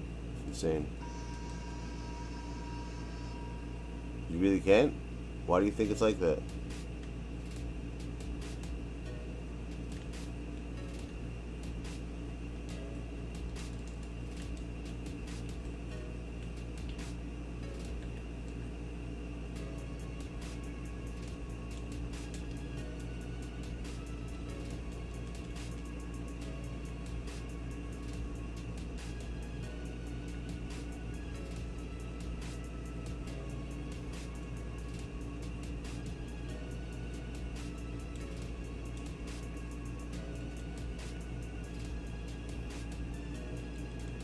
Yeah, that's what I'm saying. Something feels exactly. My team feels slippery. Exactly. Everything's like gliding and shit. My players aren't like stopping on point.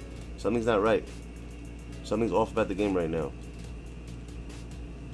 Like right, like when he's moving, he's not stopping on point. The menus are all broken. My shots are all off. Like something's when the game's like this, it's almost impossible. It's like no point in playing. Literally, there's no point in playing the game like this when it's in this. Just like you see that, I'd hit that. I never miss corner shots ever. This is what I'm saying. See, something's not right. It's messed. The messed up part is, just because it's happening to me doesn't mean it's happening to the person I'm playing against. It's really just, it goes one-sided sometimes. Like there's times that I've played people and like my shit was great and their shit was all laggy also, like vice versa. It happens both ways. So like basically, unless it happens to both of you, then it's, you know, then that's something else. But I can't shoot, I can't do anything, I can't control my players. You think what? You think so? I don't think so. My name just says maybe. It's possible.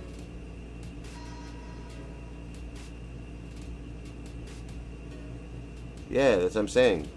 Exactly, Daniel. I can't play like this. That's why I don't want to play right now. I want to do videos instead. I'd rather do videos. I know. That's why I want to do videos, not this right now, because the game's lagging on my end. You know how to tell. I'm telling you, go into the pause menu, right, and go see when you move your controller around. Look how long it takes to switch into like different. You know what I'm saying? When you press down, it's like you gotta press it 3 times to move one spot down. When it does that, that's how you know there's a lag on the system. You know what I'm talking about? Like you do this, you come here, right? Look. Look how long it's taking me to go to the side. Look at that. Look how slow it is. And I want to go down.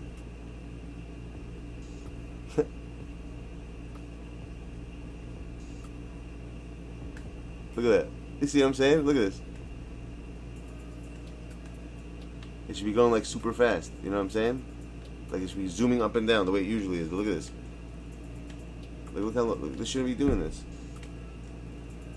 That's what I'm saying. That's how you check, by the way, peeps. If you want to know, go into that menu when you're playing the game. If it's doing that, what you just saw, there's an issue.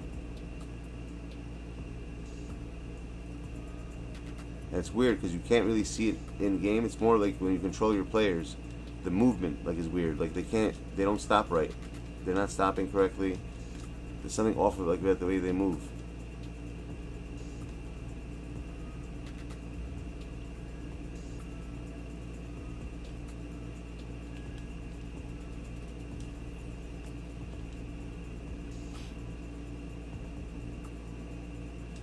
It has to do with the challenges, I'm telling you. It's because everyone's doing those freaking challenges right now. That means their servers are filled. Even though it's not online, it is online. Just because it says offline, people, doesn't mean you're not. When it says offline, you're still online technically. Because you have to be connected to their servers to do those challenges. Otherwise, those challenges don't show up. You can't do those challenges when you're not on my team. You know what I'm saying? If you're not connected to it. If you're not connected to the matchup servers, that's different. But their network right now is very slow. That's what I'm trying to say. Their network is slow as fuck right now. Right. Every time they update the game, something exactly. Look at that. My guy's not stopping on time. Look at this. It's so stupid, bro. Like it's so. I can't. Like, they make it like. They make billions of dollars and they can't afford to keep a solid like server. Like, I don't get it. I don't understand why they're so cheap. That's the only thing that boggles my mind. Why are they so cheap? You know what I mean? Like, why is this company so damn cheap? They make so much money on packs. They make all this money and they can't freaking keep a game on a simple like level. It has to constantly change. I'm saying the gameplay. Like Jordan, like he didn't stop on time. Yeah, I can't play this. I can't play this game. I probably would not even want to. I don't want to play this game. I can't play like this. It is ridiculous. The player doesn't stop on time. I can't. It's like playing a broken game right now. There's no point in playing a broken game. It makes 0 sense. Let me put a video. I can't do this shit, bro. Not when it's broken like that. Maybe when I get back on after I watch the videos, it'll be fixed. But right now, it's broken.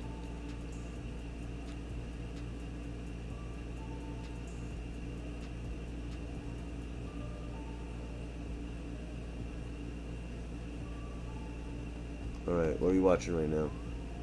The same thing we saw yesterday, right? That's what I'm doing. Yeah, the game is literally straight up fucked up right now. Like for me personally, I don't know about you guys, but for me, I have 0 control over the player. He's like, I'm stopping, but he's still running. He's like lagging. It doesn't stop on time. I'm trying to like pass. It takes like I have to press the pass button 3 times before he passes. When I shoot the shot stick, when I'm holding it down, it's like fake, doing like pump fakes instead of shooting. I mean, there's something wrong with the game when that happens. You can't play a game like that. Then it starts working for a little bit, for like 5 seconds, and it stops. It has boosts. of working, then it stops working. Then it works and it stops working. It has to be, you know, you can't, once it's like that, it's over. Don't even bother playing the game. It's a waste of time.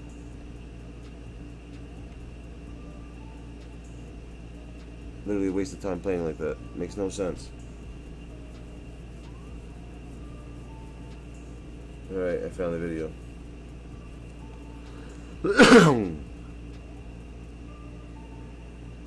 I gotta get some cereal though.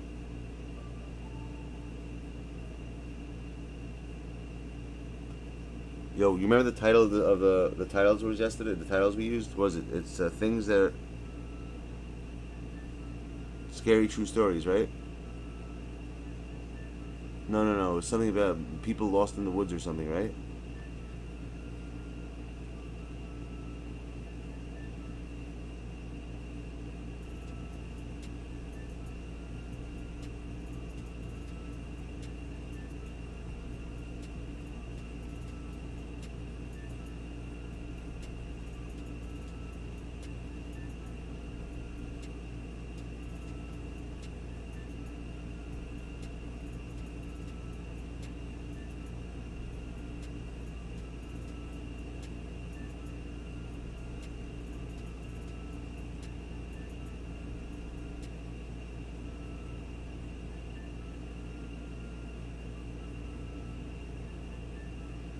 Hold on.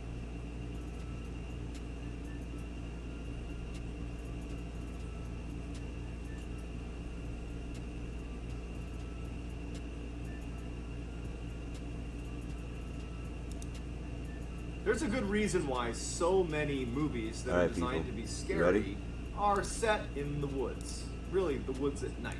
And to go even further, most of them are like a cabin in the woods at night, right? It's because being in the woods at night as human beings checks a lot of fear boxes. You have the isolation factor, far away from society, that scares us. We don't want to be isolated.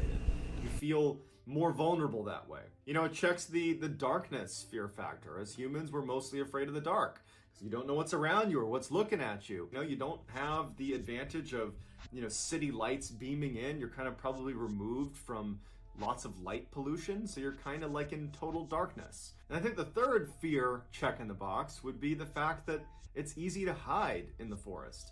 You don't know what's watching you because there's trees everywhere. You have animals, predators potentially, or even predatory humans that could be hiding at every turn. Hollywood has picked up on that and made bunches of movies of, you know, the whole cabin in the woods trope where somebody's isolated and scared in the woods because it works. It's something that we are afraid of. And so today's story starts off a lot like all the other kind of cliche cabin in the woods scary stories, but this one, it's different. This one scared the heck out of me because as I read the account of what happened in this cabin in the woods, I imagined myself being in this guy's position and thinking about the psychological trauma that this would have on you. And I've actually had a literal cabin in the woods scary experience, and you can check it out. It's one of my top videos on my YouTube channel. It's What I Saw in My Room Still Haunts Me. You can check it out. It's my own cabin in the woods story. But having been through something like that, I was able to put myself in this guy's position, and this story terrifies me. So as you're listening to today's story, try to put yourself in this guy's position and think to yourself, what would you have done? But before we get into today's story, if this type of content appeals to you, the kind of strange, dark, and mysterious that I'm going to deliver to you in a story format, if that's kind of your thing, I would ask you to please gently obliterate the like button and then subscribe to my channel and turn on all post notifications so you don't miss any of these strange, dark, and mysterious uploads that I do every week. All right, let's get into today's story. In 2010, a 17-year-old boy is devastated to find out that his father had suddenly passed away. And it really sent shockwaves through the whole family. Not only because now they're grieving the loss of their father, their husband, but because so much of their daily lives they spent together. I mean, this was a very close family, and one of the things that they liked to do as a family was they owned a cabin. It was around Mount Bachelor in Oregon, this beautiful mountain where you can go snowboarding and skiing. They had this family cabin up there where in the wintertime, this family would spend a lot of time there. They would go up there as a family, spend time there as a family. It was this wonderful retreat. And as they're trying to settle the estate of their husband, their father, they're trying to figure out what they want to do with this cabin, because all of a sudden this place that, you know, used to bring them so much joy and was a place of very fond memories suddenly felt kind of hollow. You know, it just would never be the same. And so they decided that they were actually going to sell this cabin. And the 17-year-old boy was just really upset about this. You know, he was very close to his father. He had some very fond memories of going hunting and skiing and snowboarding with his dad at this cabin. And so once the cabin was actually put up for sale by this boy's mother, he asked if, you know, before they actually sell it, could he spend some time up there, I guess paying his respects in a way to his father. He just wanted one more opportunity to spend some time in that cabin. And his mom said, go for it, you know, take as many days as you want, go up and hang out in the cabin, but when you come back, we are going to sell the place. So his father had actually willed to his son his vehicle, and so the 17-year-old boy loads up his father's car. He goes out and he buys some snacks and drinks, heads up to the cabin in Oregon with the family dog whose name was Midnight. And his plan was just to go up to this cabin and basically try to enjoy being in this space one last time. Don't think about it as this place that now has no meaning because his father had died, but rather a place that he wanted one last positive memory before it was forever gone from their family. And so he gets up there, makes his way to the cabin, and he settles in for what turned out to be an abbreviated stay at the cabin. So in order to understand this story, we need to talk a little bit about the layout of the cabin itself. The cabin was 2 stories, and it was built into a mountain, Mount Bachelor in Oregon. And so the back half of the cabin was kind of settled into the mountain. So there were no windows, save a little sliver of window that fed into the bathroom, actually, in the back of the cabin. The front of the cabin was this beautiful, you know, double-decker cabin with, you know, windows on the second floor that fed into the master bedroom. On the second floor, there was a walk-out balcony that kind of jutted out a few feet from the second deck. The first floor you could see in through all these beautiful windows. There was a sitting area, like a living room and a TV, and then a small kitchen as well. So the cabin was built in an area that was heavily forested. So they had to clear out, you know, a bunch of trees to even build this cabin when the family had this built years and years ago. And so they really only cleared away the front section of trees so that there was a clear shot to the house, but the sides and the back were very heavily forested with these huge tall pine trees. And they basically had this little tiny driveway that fed in through all the trees, and you had this one kind of clearing in front of the cabin. So if you were on the second floor of the cabin, where there's the master bedroom, there's a bed up there, and you were looking out that window, you'd be looking over the balcony out into a clearing, basically. But there's a tree line, you know, 100 yards past that clearing that's very dense. And there's actually a couple of trees, fairly prominent trees, that are sitting in front of the cabin that they did not cut down. One of which, for the story, we'll call it the sitting tree. Parallel to the ground, about 20 feet up, was this beautiful branch that looked perfect for a whole bunch of people sitting on it. But it was 20 feet above the ground, and there wasn't really any way to climb up to it, and no one was trying to climb this tree. But there's this tree that basically has a seat, if you will. Like the branch is like a seat that is looking directly into the cabin. And that's going to matter later in the story. So clearing in front of the cabin with this one kind of sitting tree, and then a very dense forest 360 degrees beyond, you know, that one clearing. So when the 17-year-old gets to the cabin, he goes inside, he puts his drinks in the fridge, puts the snacks on the counter, he hooks up his PlayStation to the TV, and he's just like having a great time. His dog Midnight is roaming around, enjoying being at the cabin. And, you know, he's having a great time. And over the course of the first 2 days that he was there, it was everything he hoped it would be. It was like he was bonding with his father one last time. It was a peaceful time that he was there. He was happy to be there. And he was just enjoying himself, eating snacks and playing video games for a couple of days. He actually left a couple times to go snowboarding too. But on the 3rd day that he was there, things started to get pretty weird. So on the 3rd day when he got up, it had snowed dramatically the night before. A couple of feet of snow on the ground, still snowing pretty heavily. And he's like, you know, I just don't feel like brushing off my car and trying to go to the store or go to the slopes to go snowboarding. I'm just gonna basically be shut in for the day. And he was excited about it. He's like, great, me and my dog Midnight can bomb around the inside and play some more video games and eat some more snacks and do whatever. Midday that day, Midnight needed to pee, so he went outside with Midnight and let Midnight run around and go to the bathroom. And while he's out there with his dog, he notices there are some footprints in the snow that looked relatively fresh. And this is the first time that he's left his cabin that day, so they aren't his. And his neighbors were pretty far away, and he figured that they were older, that they were probably not going to be trekking around the woods. So he's thinking to himself, I wonder who made these footprints. And he's looking at them, and they started in the woods. So the woods are not that far away from where he is. He's in a relatively small clearing just in front of his cabin. But he can tell these fresh footprints have come out of the woods. And they're basically right in front of this clearing. And he notices that they bank around and go to the back of his cabin and kind of go up onto the mountain. And he kind of just starts walking and following the footprints a bit, and they kind of disappear up onto the mountain behind his cabin. And he's not overly concerned or anything, but he definitely takes note that more than likely somebody was walking around his cabin. Maybe it was someone who got lost, maybe it was a neighbor. I mean, he's rationalizing it. He's thinking, you know what? It can't have been anything too serious. Obviously, they didn't knock on my door. They didn't need anything. And so he kind of writes it off. So that night, he stays up late playing video games, and his dog is sleeping next to his chair. And at some point, he's tired and he wants to go to bed. So he draws all the curtains, so blackout curtains around the downstairs, shuts all the blinds, and locks all the windows, all the doors, and heads upstairs to the lofted second floor where the master bedroom is. He, gets in bed, turns off all the lights, everything's locked, everything's shut, the dog climbs into bed, and the dog would sleep up near his head. And suddenly the dog jumps up, still on the bed, and looks at the stairs leading downstairs to the front door. And its ears are perked up, like it's heard something. And it wasn't unusual for the dog to be a little jumpy, maybe it heard something. He wasn't overtly concerned.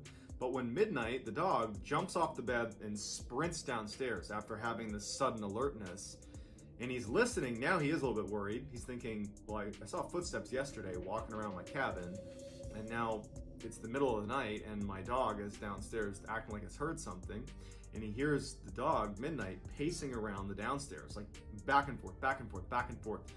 Every indication is the dog wants to go outside. That's the noises that he's picking up that signal from the dog. And so finally, even though he's feeling a little bit unnerved by this, he decides to go down and see what Midnight wants. And so Midnight is by the door, ears perked up, very eager to go outside. It's pacing, and he thinks, you know what, she just needs to go to the bathroom. And so he opens the door with Midnight, and he goes outside, and he expects his dog to pee. But Midnight doesn't need to pee.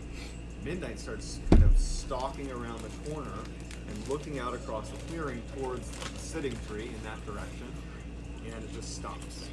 And it's looking at something very intently, as if it spotted an animal or something in the woods. And so the boy is looking at the dog, and he's kind of trying to encourage the dog to do its business, so they can go back in the cabin. And he's starting to feel really uncomfortable. He's looking around, he's thinking like, okay, I don't know what's going on, like, I'm a little bit concerned now. And he's sensing that Midnight is going at some point to try to take off after whatever she sees in the woods. Was it a dog? So preemptively, he grabs Midnight and says, all right, drags Midnight back in the house and shuts the door and locks it. And takes one last look out the window of the door and just kind of looks out. I mean, it's dark, he doesn't have a light or anything. He's like, man, that's creepy. Locks it, shuts the blinds, confirms everything downstairs is locked, and does a sanity check to make sure everything is locked, and goes back upstairs with Midnight. Midnight did not want to go back upstairs. He had to practically drag her back upstairs. And then when they did get back in bed, Midnight refused to get in bed, but instead stood next to the bed looking at the stairs, wanting to go downstairs, periodically looking back at him, and then down at the stairs. Midnight wanted to go back outside. So he's laying there in bed, and he's taking full stock of the fact that his dog is very much on edge. But he's trying to fall back asleep, trying to convince himself that nothing weird is going on. And after about 30 minutes of that and being unsuccessful at falling asleep, as he's laying there, it's silent, and all of a sudden he hears footsteps on his roof.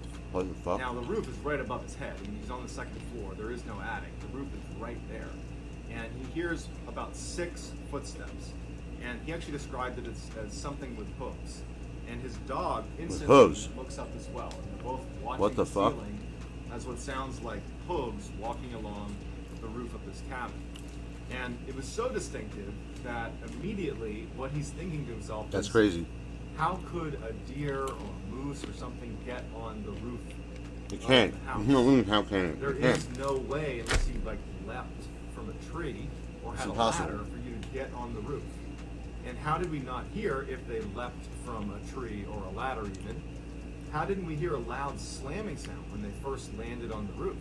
Like it's as if they've been there for a while and we just didn't know. And so then the footsteps stop, and at this point the dog stops looking at the roof and goes right to the balcony, which is shut. There's a door shut to the balcony. What the fuck? There's curtains drawn against the balcony, so he can't see what's out there. And so the 17-year-old boy is sitting in his bed, and he's like, oh, I don't want to see what's on the porch. And he even says in his I don't want to see what's on the porch. Like, you know, I'm a pretty tough guy, but I'm in the middle of the woods, in the middle of the night, totally isolated. Like, I almost don't want to know what's going on outside. I just want to pretend it's not happening. But at some point, he musters the courage to go out on the balcony. And so he walks over very timidly to the door, and midnight's there, ready to go outside. And he takes a deep breath and he slides open the blackout curtains. But there's no light outside and there's no light inside, so it's just kind of darkness. And he can barely make out even the snow that's on the balcony right now. Imagine you were stuck in a freaking. I would never go to the forest. I don't like those places. We'll never go to the forest. He looks up at the roof to see if there's a deer or a moose or something on the roof. There's nothing up there. He's kind of peering around, and he can't even see footprints up there. So in a way, he's kind of relieved, right? Like I must have been imagining that. He had a flashlight, and so at this point, he's looking back at his roof of his cabin, and he shines the light real quick, and it's totally dark out, right? So this light goes very far, and he sees nothing. And the dog at this point, he can hear the dog making kind of some commotion below him. It's angling itself to look out in the direction of the sitting tree and out towards that tree line where the dog had originally been fixated on something. In the you notice how animals and so just always notice stuff that we can't. They always like see stuff we can't. Top of the roof where he sees nothing, he starts scanning over to the side of the house. Right, like this is the direction of the sitting tree. He's looking over here. And he's looking, he's scanning the tree line, just looking for anything that might have been on the roof. And he's looking and he's looking and he's looking, and then he gets to the sitting tree.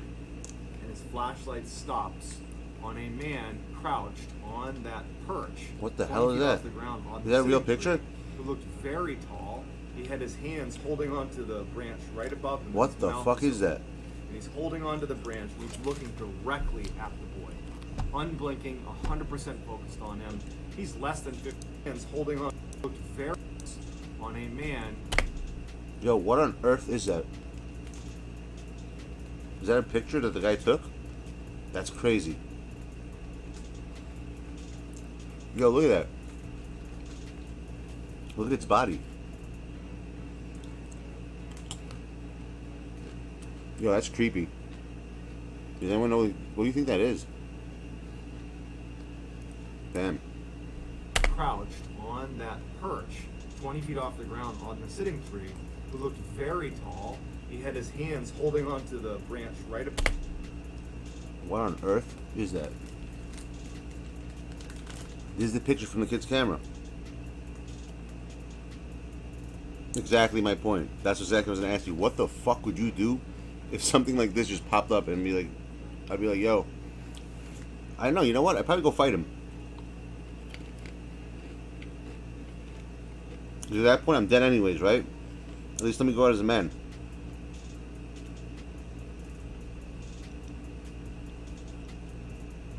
What's a Fortnite kid? This kid is not a... What are you talking about, Fortnite kid?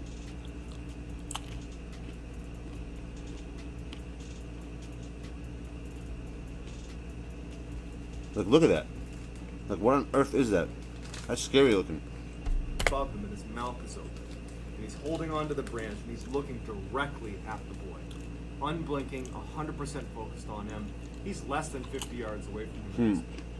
And it took him a second, the 17-year-old. I probably wouldn't even get... He'd probably kill me before he came to do that. And he panics, and he drops it. And the dog reacts to the drop flashlight, too.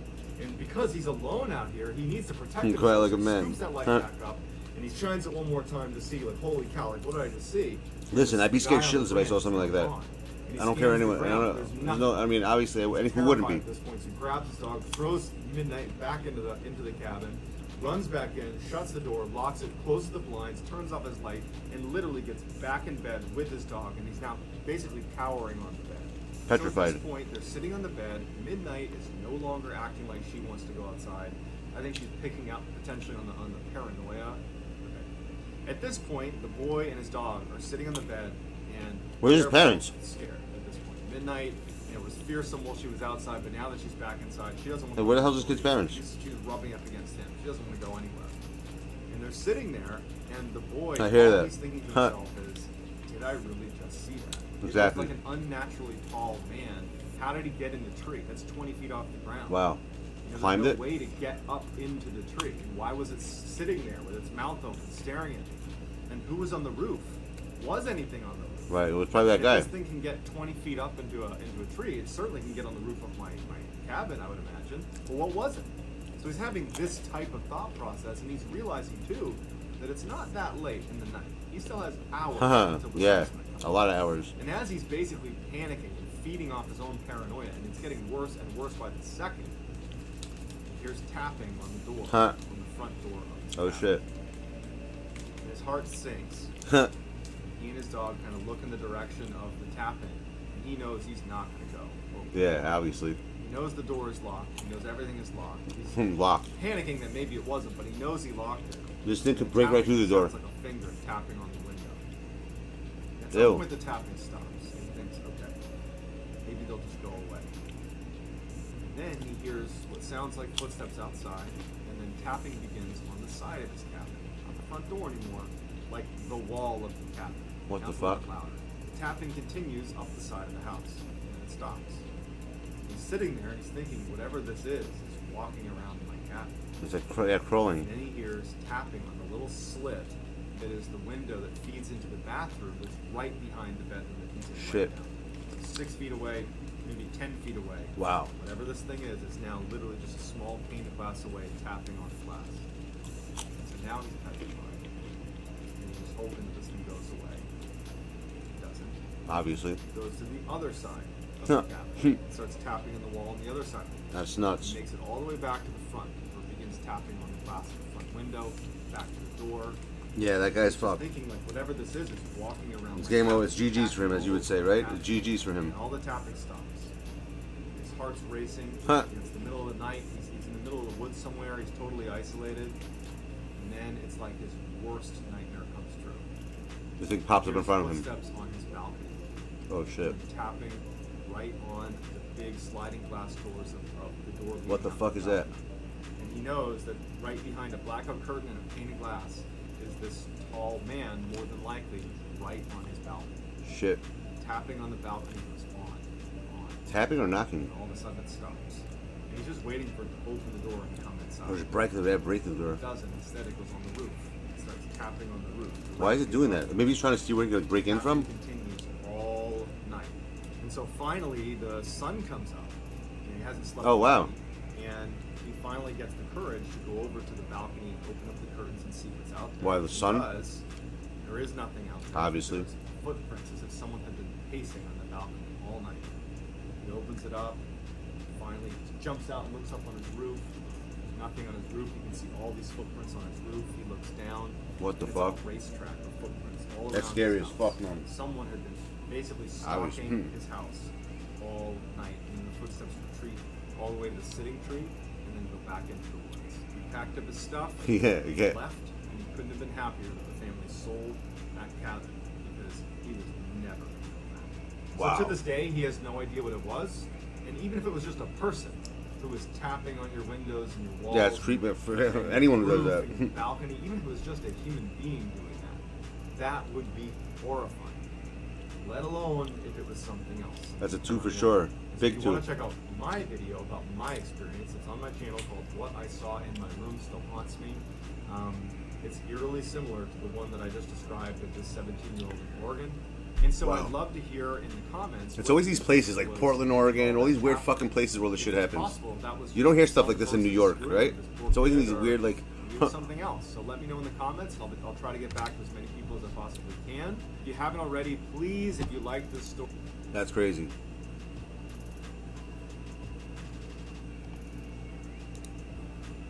That's some crazy shit. I like those. Those are the best stories he has, by the way. Exactly, I'm out. I like that. I like that topic. We're looking for more of those. That's really good.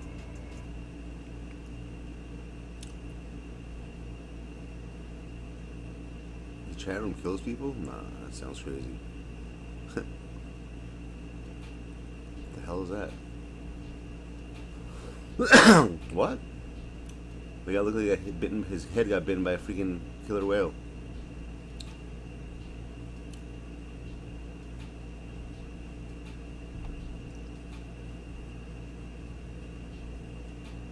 What's this? What happened in the room?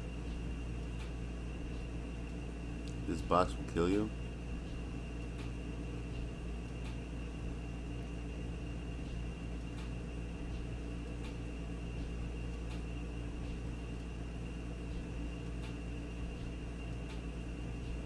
I didn't know that.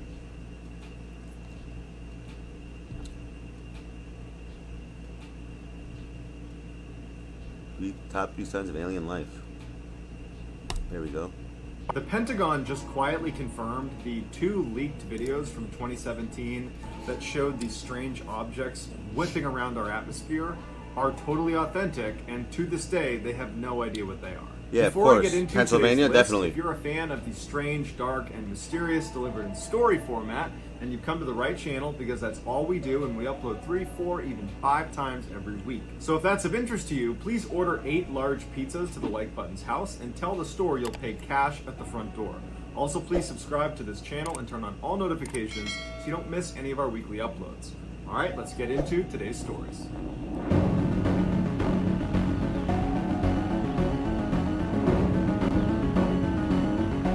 Mr. Bolin. The WoW signal? Late one night in the summer of 1977, a large radio telescope in Ohio intercepted a very unique signal. The telescope was searching the sky on behalf of an organization called SETI, which is the Search Oh, for I know SETI. Extraterrestrial You guys know what SETI is, right? And the signal, although it only lasted 72 seconds, fit the profile of a message beamed to us from another world. Jerry Amon, who was a project scientist for SETI, was flipping through some of the computer printouts generated by the telescope when he noticed a series of letters. Now, the way this particular radio telescope worked is it pretty much constantly picked up a signal, but that signal was a very low background hum of static. And that was represented in 0, 1, 2, 3, 4, 5. All those low numbers are representative of that basic background sound that they just write off. It doesn't matter. Occasionally, the telescope would pick up a higher number on the readout, like a 7, an 8, a 9, and even above that, it transitions to letters to represent louder radio signals. But all of those higher signals had a rational explanation. Either they were anomalous, or they were tied to something very natural and ordinary. But that particular night in 1977, as the telescope swept across the sky, it picked up a signal that was so strong it surged past 0 through 9 and made its way into the letters all the way up to letter U, and it held it for 72 seconds, representing a signal that was 30 times stronger than what this telescope normally picks up as its baseline. And after those 72 seconds, the telescope eventually passed it, and that signal dropped all the way back down. So when Amon saw this amazing string of letters representing this radio signal, he circled it in red ink and wrote next to it, "Wow!" exclamation point, and from that point forward, this transmission became the WOW signal. One of the main reasons the WOW signal was not immediately cast out as some anomaly or chalked up to some other natural occurrence is because of what we understand about radio wave transmission. The goal of this radio telescope was to try to pick up radio signals coming in from other worlds. And so the way they did that is they opened up a whole bunch of different channels, receivers, they had 50 of them, and anytime they were aiming their dish in a direction of the sky, if there was any radio waves coming towards them, they tried to capture them on different radio frequencies. If you were aiming your antenna in a direction where natural radio waves were coming towards you, it would hit one channel and then diffuse over adjacent channels, because it's not a targeted radio wave. It's natural, it's more like a shotgun blast. Non-natural radio waves, like the ones we're familiar with when we listen to the radio, listen to music, those are targeted radio waves, meaning when they were sent out in a very narrow band. They were sent out on a single frequency, and only people that have turned to that particular frequency or that particular receiver are going to hear your message. That is a non-natural radio wave. The night that the WOW signal was picked up, it was only picked up on one channel. It did not diffuse over the others, meaning the WOW signal is not natural and was created by someone or something. And for the SETI researchers that are literally combing the sky for signs of extraterrestrial life, this is exactly what they were looking for. It is what an intelligent life form would do to try to communicate. They would use one radio frequency to demonstrate this is intentional. But despite decades of professional and amateur astronomers searching the sky for this WOW signal, it's never been found again. While there's many theories about what could have caused the WOW signal, obviously ranging from extraterrestrial life to a comet that passed by in 1977 that we only recently knew about, to a secret spy satellite, the bottom line is, to this day, we cannot adequately explain it. It remains the best evidence of alien communication ever obtained. There is a taboo that is held in the scientific and academic communities, as well as in government, news media, and all modern institutions. And that taboo is on taking UFOs seriously. As a result of this societal conditioning, many people simply don't believe in UFOs. And those same people will view others that do believe in UFOs or who are open-minded to it as the crazy people, when in reality, UFOs are blatantly real. I mean, blatantly so. And they've been whipping around Earth for some time. But because of that taboo, scientists and politicians, they don't want to do the research to figure out why they're here because it's career suicide. And what's worse is there's all sorts of programs, like I'm going to tell you about in a minute, that are designed to keep people conditioned to believe that everything is ponies and rainbows, and there's no aliens, there's no UFOs, there's no anything but Earth. In 1952, a CIA group called the Psychological Strategy Board concluded that the people in the United States are prone to mass hysteria when it comes to UFOs, and that we should be actively debunking any organization or person or group that is trying to get to the bottom of UFOs or other unexplained phenomena. It seems like the reasoning behind this was to protect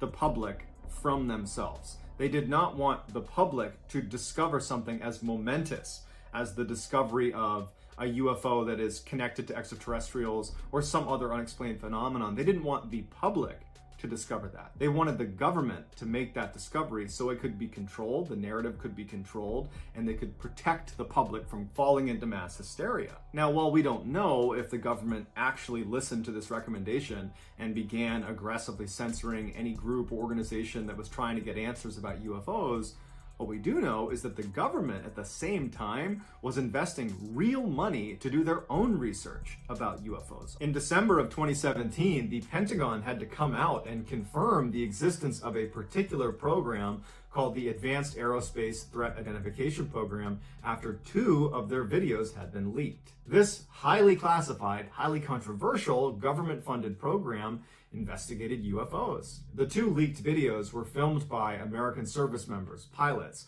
when they saw these objects that were flying around Earth that were demonstrating what this program described as advanced physics, which is basically things humans haven't figured out how to do yet. The objects were able to accelerate with g-forces that were too much for the human body to withstand. They could reach hypersonic speeds with no sonic boom and no heat trail. They also seemed to resist Earth's gravitational pull despite not looking particularly aerodynamic enough to have lift or thrust. Metamaterials that came from these UFOs were made up of materials that you can't find naturally on Earth and would be extremely expensive to replicate. According to a Pentagon briefing this group gave in 2009 about all of their research into UFOs, they concluded that the United States would not be able to protect itself against some of the technology they had discovered. And these 2 videos that we're seeing are only the ones that were leaked. And in April of 2020, the Pentagon came out and officially confirmed those 2 leaked videos from 2017 were authentic, and to this day, the crafts or objects that were spotted in those videos are still listed as unidentified. They wouldn't say that unless they made sure it was not just another military craft or some other conventional explanation, meaning, really, we don't know what these things are. Here are the 2 video clips.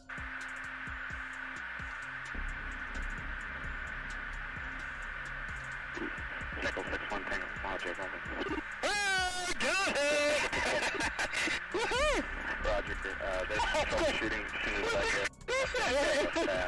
Are you box moving target? I took an auto track. Oh, okay. Oh my gosh, dude. Wow, look at it fly. Dude, this is going, bro. There's a whole fleet of them. Look on the ASA. My gosh. They're all going against the wind. The wind's 120 knots from the west. Look at that thing, dude.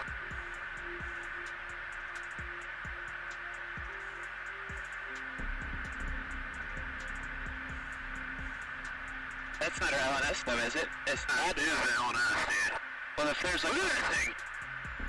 It's rotating.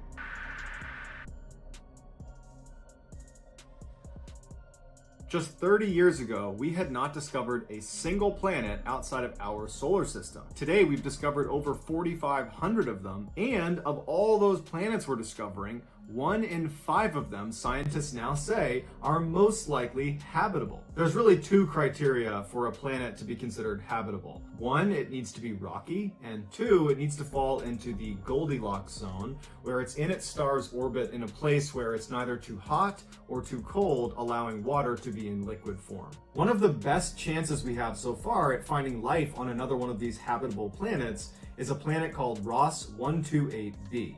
It orbits an inactive red dwarf star, meaning it's likely not being bludgeoned by solar radiation, and we've detected strange signals emanating from the nearby host star, signals that perhaps have intelligent origins. Another habitable planet is Proxima b. It also happens to be the closest habitable planet to Earth, and is a lot like Ross 128b. However, the red dwarf it revolves around is much more temperamental and periodically casts out massive amounts of radiation that does make life quite difficult. It's also tidally locked and in synchronous rotation with its star, meaning one side of the planet is always facing the star and getting completely torched all the time. The other side, the dark side of the planet, never faces the star, and so everything is frozen. And so the only place liquid water could exist on Proxima b would be at the equator. Another area of the universe that scientists are focused on to try to see if there's life there right now, or could be life, is an area called the TRAPPIST-1 system.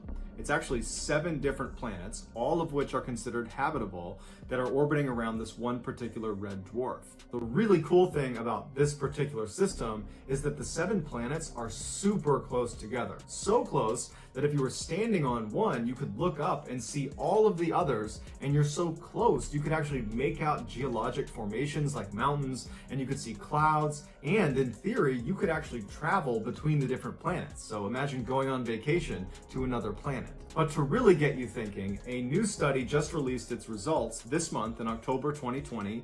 They looked at all 4,500 plus planets that are outside the solar system, and they ranked them according to how likely they are to sustain life. Not whether they're currently sustaining life, but looking at their conditions of how good of a planet are they to sustain life. And out of the 4,500, there were 24 at the top of the list that not only can sustain life, but actually can sustain life better than Earth can. They are considered super habitable, and they are literally better places to live than Earth is, which is definitely a foreign concept for most people because they think of Earth as like this oasis in this vast universe where everything lined up perfectly to sustain human life. And already, just out of the 4,500 planets that were reviewed that have only been discovered in the past 30 years, right? There's lots more planets out there. We've already found 24 that are better than Earth at sustaining life.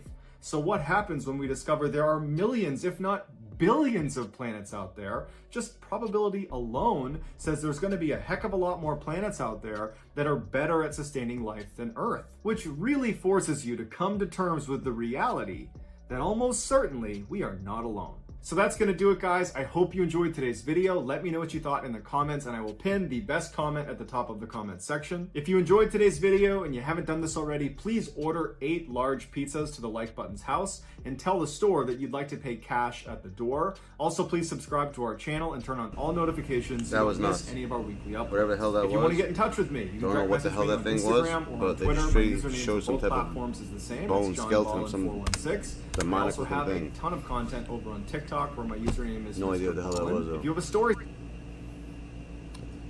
that was crazy though. It's true though.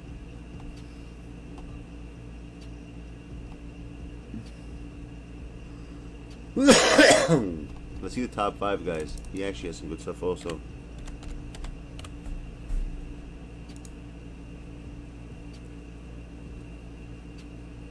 The top 5 is this guy.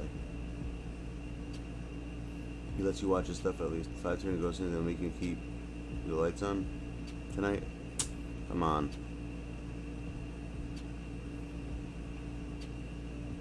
What the hell is this? I don't want to know about that.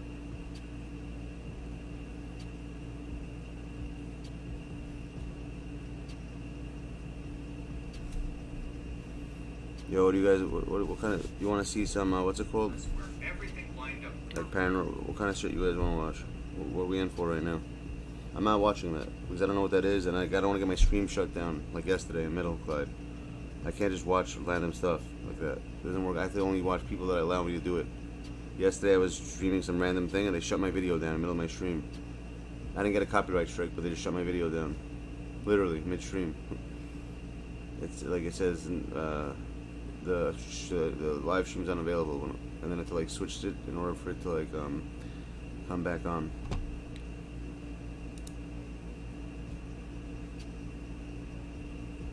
I know I want to watch the Giants one, but I don't think we can.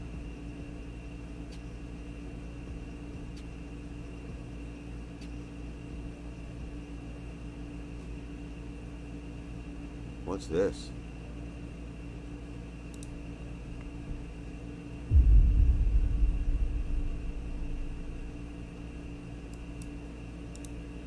Before 1906, Clara Germaina Seal led a fairly unextraordinary life. Described as a regular girl, Clara did reportedly have the odd, unpredictable outburst, but this was never seen as anything more than the average teenager's temper tantrum. That is until her behaviour began to get out of hand. Clara was orphaned around the age of 4, and afterwards she was sent to live at St. Michael's Mission in Natal, South Africa. As a 16-year-old, in August of 1906, she had reportedly told her priest that she had the desire to make a pact with the devil, although what she had hoped to attain from this deal is unknown. Presumably, she never told her priest either. However, Clara's confession went ignored, and later that month, she returned to tell her priest that she had gone ahead and made the pact. It was at this point that Clara's behaviour began to deteriorate. According to the account of a nun who was present during the entire ordeal, the 16-year-old suddenly began to exhibit strange and barbaric behaviours. She began speaking languages that she had no prior knowledge of, suddenly capable of understanding Polish, German, French and Norwegian, among other languages. She also demonstrated strange clairvoyance powers and was able to reveal the intimate secrets and transgressions of not only those around her, but of those she did not know. Stranger still, the teenager who'd been baptized as an infant suddenly couldn't stand the presence of blessed objects. Clara also spoke to people who were not there and even allegedly smashed her bed to pieces. As time went on, Clara exhibited anger and extreme ferocity as well as unbelievable strength, going as far as to throw nuns around the room and beat them up. According to some reports, her behaviour disintegrated so badly that she began tearing off her clothes. Her skin would burn upon coming into contact with holy water, and she lashed out at any and all holy objects which were concealed. Over the decades, the story has begun to blur the lines of fiction and reality. Some articles note a bizarre incident that at one point Clara transformed into a snake-like creature, becoming rubbery and flexible as she slithered around on the floor. She apparently even bit nuns and left puncture wounds on them as a result of her fangs. Other reports state that the 16-year-old was capable of levitating 5 feet in the air, both horizontally and vertically. Although these claims are rather outlandish, other symptoms that Clara experienced were not so. Returning to the account of the nun that we mentioned earlier, the teenager's cries apparently had a savage bestiality that shocked those around her, with one nun stating no animal had ever made such sounds, neither the lions of East Africa nor the angry bulls. At times it sounded like a veritable herd of wild beasts orchestrated by Satan had formed a hellish choir.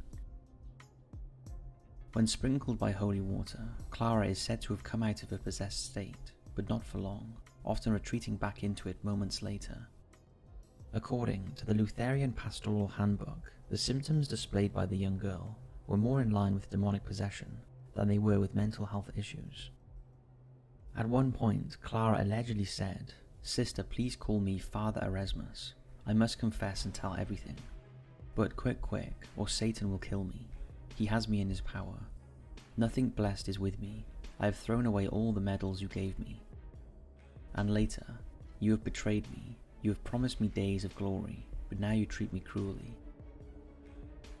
These interactions were apparently with the demon inside of her, and helped to make it abundantly clear on the nuns that Clara needed help, and she needed it fast.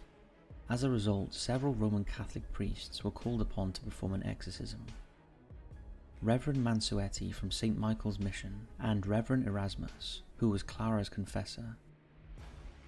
The exorcism, which began on September 11th, lasted just 2 days. Reportedly, as the process began, Clara knocked the Bible from the hands of one of the priests and attempted to strangle him with his own stole. Luckily, she failed at this attempt, and ultimately, Clara was healed and the demon expelled from her body. Little is documented about what else occurred during the event, other than at some point, the teenager displayed her levitation skills to over 170 people, as scripture was read to her.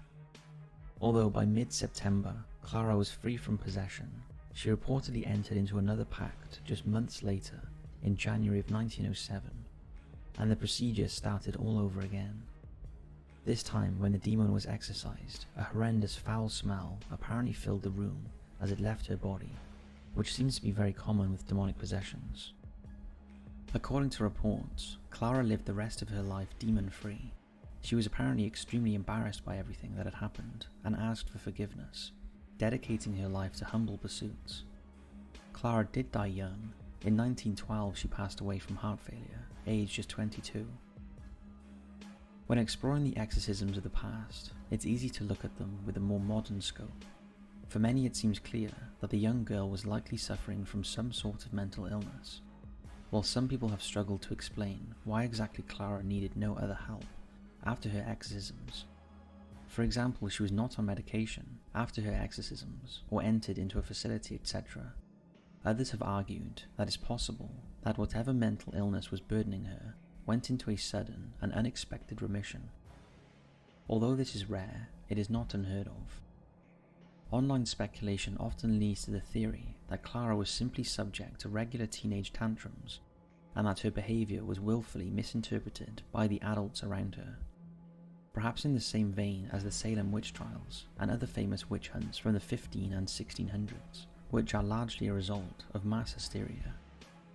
Others have proposed the idea that perhaps Clara subconsciously believed she was possessed, which made her subconsciously believe that the exorcisms worked in the end. Over time, the tales of the possession of Clara have mostly become lost, blurring at the edges as the details begin to fade from memory, but for some people it serves as a beacon of hope that not all exorcisms turn into a horror show, and that not everybody involved with the practice has dark intentions. What do you make of the supposed possession of Clara Germaina Seal? Thanks for watching, and we look forward to discussing with you in the comments below. As always, we'll see you in the next video.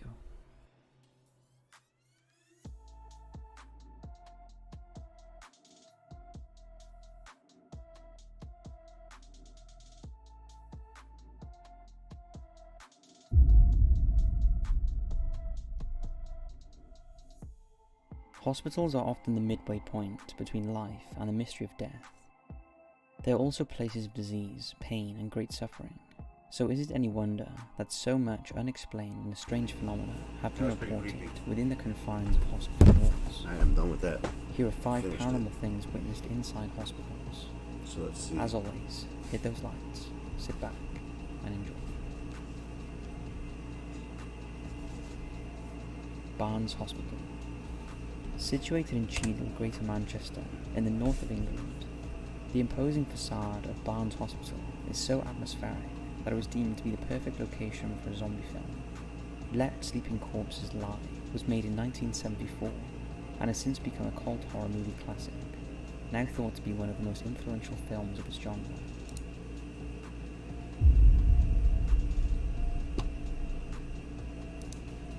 Upholding the law is no easy task, and working for the police force often means officers are exposed to difficult, dangerous, and traumatizing situations. But there are also occasions where the police are called to investigate matters where there is no explanation for what has happened, and no evidence to suggest an earthly being is responsible. Here we look at 5 instances where police officers claim to have witnessed a paranormal event in the line of duty. Hit those lights, sit back, and enjoy. Russian poltergeist. This is a relatively recent case, occurring in February 2018, and there is little information to be found about it, but here's what we know. Police were summoned to the small village of Marikaza in the Tomsk region of Russia, after receiving reports from a family of unexplained activity taking place within their house. The couple and their 15-year-old son claimed that furniture, books and kitchenware had moved about the residence of its own accord, with a knife becoming embedded in a wall after flying across the room. When the police arrived, they found the house in a state of disarray, and the family explained that they had endured these inexplicable events for the last 48 hours. That sucks. While officers inspected the property, they also observed poltergeist-like activity. A closet collapsed next to one of them, and they saw books move unaided from a shelf, and witnessed a log fly out of a room. Damn. In their official report, the officers stated that they had felt the power of something that they could not explain rationally, of course not, and called upon the local church to assist. What is the church going to do? A priest was sent to perform a blessing in the hope that it would calm the restless spirit that was plaguing the house. That doesn't do anything. A spokesman for the local Orthodox church gave the following statement. The police report concisely and accurately reflects what happened in the house. Yesterday we received phone calls from the police and a family living in Marikaza. Where is that, Marikaza? A priest was sent to talk to the family and pray. He also witnessed all the things described in the report. When the priest arrived, the so-called poltergeist calmed down a bit, but then the phenomenon continued. We decided to look after this family and to put in all our effort not to allow such things to happen in their home. Yeah, you don't have control over it. Nothing more seems to have been reported on this incident so far, but if you know any further details, we'd love to hear them.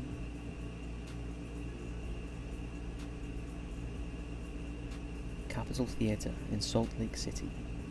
Oh, we've seen the events that reportedly occurred at the Capitol Theatre in Salt Lake City are particularly fascinating, as they were experienced by not one but 3 officers.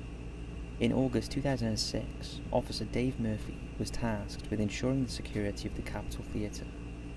On his first shift, he was met by his training officer, Morgan Matthews. Murphy, familiarizing himself with the theatre, took a security check around the building alone, but while he was inspecting the rehearsal rooms downstairs, he heard the door to the men's bathroom slam shut.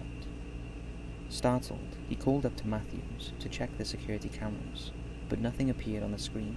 Of course not. Matthews raced downstairs to join his colleague, and both men had drawn their guns, braced for an intruder, but there was no one to be found. Of course not. Murphy admitted to Matthews that he had too experienced strange occurrences while patrolling solo. Lights that he had previously turned off came on again, slamming of doors, whispering voices, and an unexplained smell of smoke emanating from the basement area. He also sensed someone was watching him, leaving him filled with an overwhelming sense of dread. The spooked duo decided to call in one of Murphy's friends, a guy called Greg Gittins, who had experience with paranormal events.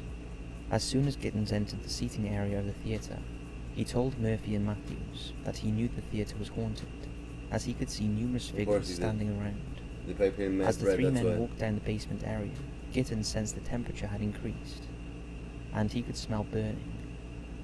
Once again, there was the sound of a slamming door. The trio went to investigate, and upon nearing the door, the handle began to twist and rattle furiously. Damn. The last straw for Matthews came when the theatre had a new infrared security camera installed, allowing anyone in the surveillance room to view the auditorium in the dark. On duty alone, Matthews saw movement in the theatre via the new camera. Peering closer at the screen, he observed a figure sitting in a chair as if watching a performance. What? This shape then bolted across the room, and Matthews claims its face appeared to be contorted in a roar. What? He walked out that night and refused to ever return. I don't blame him. Shortly after, Officer Murphy also quit after hearing the eerie sound of a piano playing, as well as other unexplained phenomena. A third officer was brought in. His name was Josh Thomas, and on his first night, Officer Murphy decided to phone in and check on his replacement. He found Thomas confused, as he reported that the elevator seemed to be moving floor to floor without being requested. Murphy drove over, and the two proceeded to check the building. At one point, Thomas heard whispering voices behind him, and assumed that it was Murphy messing around, and muttered to the officer to stop it. However, Murphy wasn't behind him, and was in fact searching some distance away from him. They continued to search when Thomas suddenly caught a glimpse of a figure with dark, deep eye sockets flit past him. Wow. Though Murphy didn't see the apparition, he too has seen ghostly forms move about the building in the past, and both men decided to vacate the area. Murphy decided to investigate the strange events that were taking place, and an ex-employee supplied him with some useful information pertaining to the theatre's history. The Capitol Theatre was built in 1913 in the place of an opera house, which had burnt to the ground on July 4th, 1890. The theatre was originally built for vaudeville performances, before movies started being screened there in the 1920s. Once more, a blaze broke out on the premises in 1949, strangely enough, again on July 4th. 600 people were evacuated, but one 17-year-old usher named Richard Duffin, who had been working at the theatre for just a few weeks, didn't make it out. He died of smoke inhalation as he attempted to put out the fire, which had started in the basement, and for which the cause has never been determined. It's thought that Richard is the restless spirit that roams the Capitol, and who continues to haunt the theatre to this day, as attested by a variety of staff that work there. The possession of Don Decker. The case surrounding Don Decker occurred in February 1983, and 9 eyewitnesses, including 2 patrolmen and a warden, have spoken about what they saw. In Stroudsburg, Pennsylvania, Don was serving a sentence for receiving stolen goods, when he received news that his grandfather, a man that had physically abused him as a child, had died. Don, secretly glad that his tormentor could no longer harm him, wished to attend the funeral and was given a weekend pass to do so. He was permitted to stay with his friends, Bob and Janine. It was on arriving Bob and Janine's house after the service that Don's behaviour and what occurred around him began to manifest. When washing his hands in the upstairs bathroom, Don started to experience an odd sensation. He felt a chill and later explained that it was as though all the air had been sucked out of the room. Disturbingly, he claims to have seen the face of a man at the window before being attacked by an unseen entity, which left his arm scratched and bleeding. Shaken, he returned downstairs to eat supper with his hosts. The household later noticed that the atmosphere had become cold before realizing that water was seeping down the walls. Assuming there was a leak in the pipes, the couple called their landlord Ron. Upon arriving, Ron assured them that there were no pipes in the area the water seemed to be emanating from, and after checking the property for any source of the leak, the water was continuing to flow, but it was now coming up through the floor too. A confused and frightened Bob called the police, and patrolman Richard Walbert was sent to investigate. After an apprehensive Walbert entered the residence, he was soon drenched by the water that was dripping from the ceiling, and he witnessed the liquid defy gravity as a large droplet moved horizontally through the air. Soon the group were joined by Officer John Barjan, who was similarly baffled by what he saw, and claimed that it was enough to make his hair stand up on end. Don, who by this time had entered a trance-like state, was gently ushered out to the house, and the group went over the road to a restaurant owned by a lady named Pam. However, as Don sat down at the table, water started to fall in the eatery too.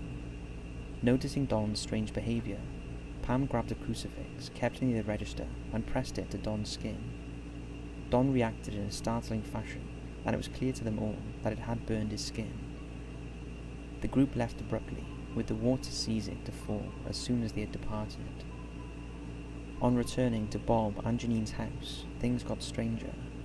After being reprimanded by Janine, who thought that Don was pulling some sort of prank, Don, in full view of the others present, levitated off the ground. This occurred again the next day. This time it was witnessed by Officer Walbert and Lieutenant John Rundle. Rundle later gave testimony to the incident, claiming that all of a sudden Don lifted up off the ground and he flew across the room with the force as though a bus had hit him. There were 3 claw marks on the side of his neck which drew blood. I have no answer for it whatsoever, and I just draw a blank, even today. It came time for Don to return to prison, but upon entering his cell, water once again started to saturate his surroundings, flying in all directions. Don realized that he could control the rain and told his guard as such. He responded, jokingly, that if he could, then he should attempt to make it rain in the warden's room. The guard then went to find the warden, a man named Dave Keenhold, and was alarmed to see that he had a wet shirt. The two went to see Don in his cell, by which point Don's cellmate had become frightened and was begging for help. Dave brought the prison chaplain in immediately to perform an exorcism, and although the water was pouring down the cell, allegedly the Bible remained dry, and eventually Don's demeanor changed and the water subsided. Don has since said he believes that he was possessed by the malevolent spirit of his grandfather, who had chosen to abuse him one last time, and that since the exorcism there had been no reoccurrence of the frightening events. The police officers involved have all stood by what they witnessed, and have said that there is still no rational explanation for what happened. The Clarenville UFO sighting.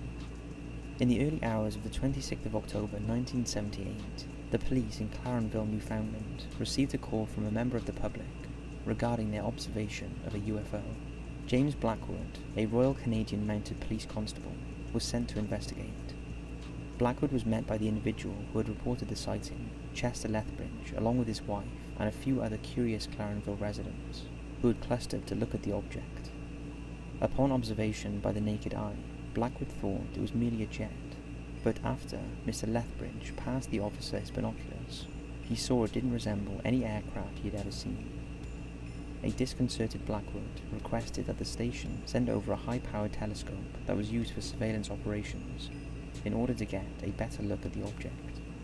With the telescope in place, the constable observed that it appeared to be about 2,000 to 3,000 feet in the air and was lit from underneath.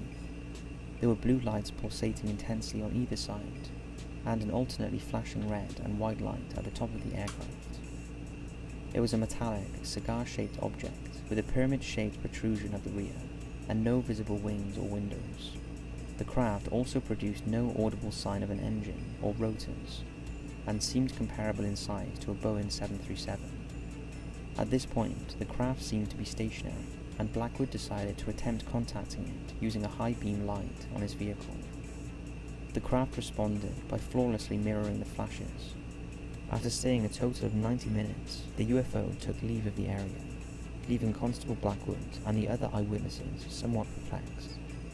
After reporting what he had witnessed to his senior officers, the police commission made a video recording of Blackwood's testimony, citing him as a credible witness to a potentially historical event in Newfoundland's history. Now retired, Constable Blackwood stands by his version of the events and still cannot explain what he saw. However, this was not the last UFO sighting in the area, as sightings of unfamiliar aircraft have been witnessed in 2010 and 2016, with the latter bearing a striking resemblance to the object described in the 1978 incident. This has led the area being now renowned as a UFO hotspot, with all the sightings remaining unexplained to this day.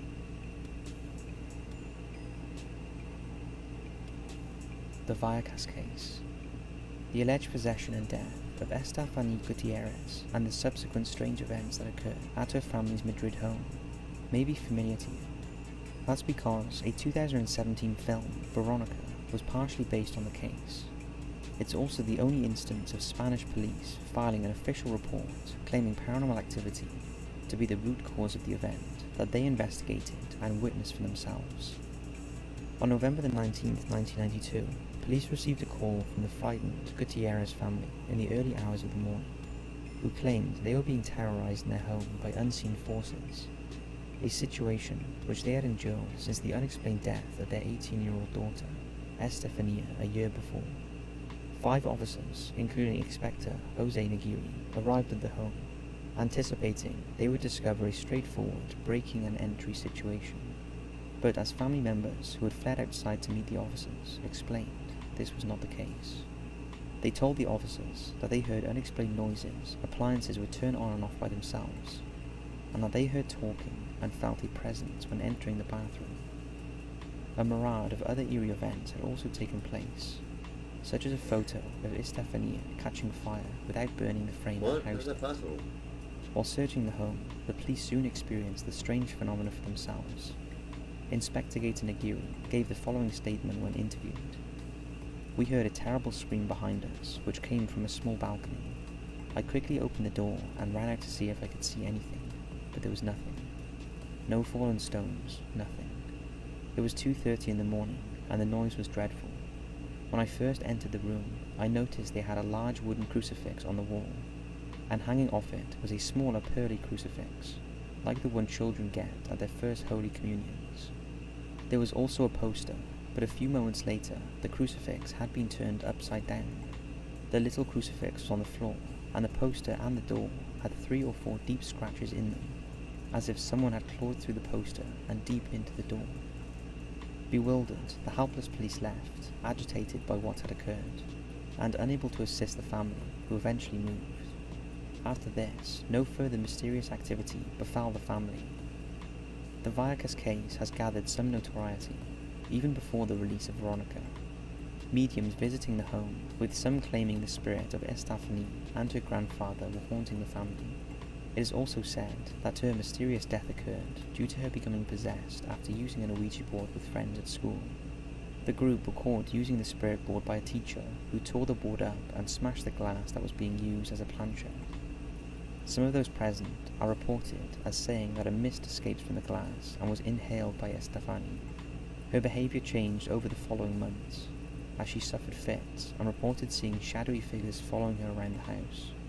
Despite her family seeking medical advice, her condition deteriorated, and she died whilst in hospital.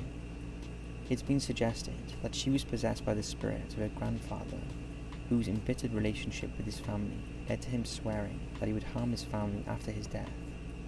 One paranormal investigation at the home made an EVP recording, on which a voice can be deciphered as saying "beware of grandfather." This resulted in the notion that 2 entities were present in the family's home, the malevolent presence of the grandfather and the benign spirit of Estefania, attempting to warn and protect her family. However, in September 2018, 2 of Estefania's brothers, Ricardo and Max, gave an interview to a Spanish newspaper, claiming that the poltergeist activity witnessed by the police was orchestrated by their mother. She had told Ricardo to throw the stone from the balcony that had so alarmed Inspector Nagiri, and that she had fabricated the events described to the police. The brothers also ascertained that there was no mystery surrounding their sister's death. She had suffered from epilepsy, and sadly died after suffering a severe seizure. Ricardo and Max assert that they gave this interview in a desire to divulge the truth about their beloved sister, not for any financial gain. They reveal that the publicity that derived from their mother's deception resulted in them being bullied by society. Despite this revelation, many still believe this case bears all the markings of a paranormal activity, including neighbours and police officers, some of whom still swear that aspects of the case cannot rationally be explained. So that's it for this video. I hope you've enjoyed, and as always, we'll see you in the next one.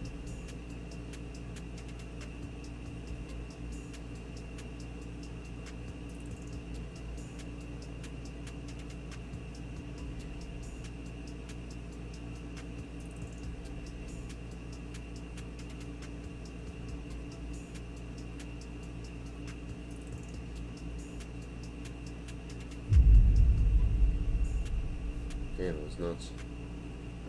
We love viewer submissions. They are unique and original, and give our viewers the chance to air their paranormal experiences and share their stories with not just us, but our viewers. So here we have just that.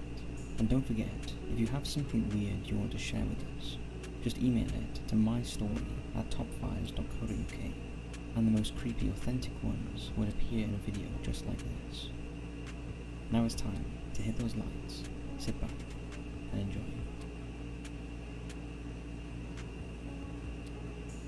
Eerie sound on sleep recording app.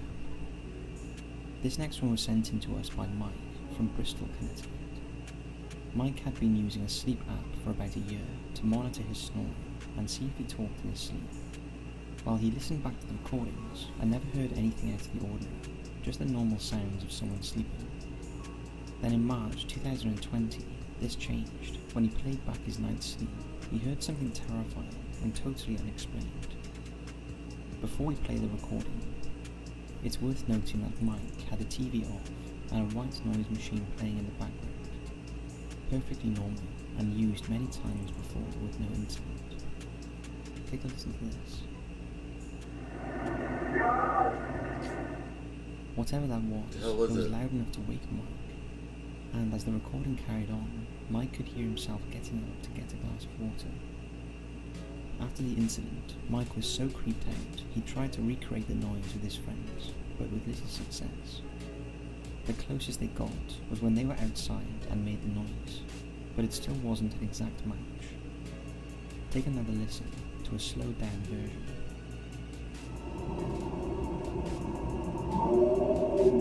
What the hell is that, big? Pretty creepy. Now Mike has no idea what could make the noise, but in a possible unrelated incident, when he woke up the next morning, he found a tick on his chest lashed directly over his heart. What the fuck? Pretty unnerving stuff, and although we haven't a clue what the sound was, what we can tell you is that this is a 100% genuine clip that may or may not have a perfectly plausible explanation. What's your views?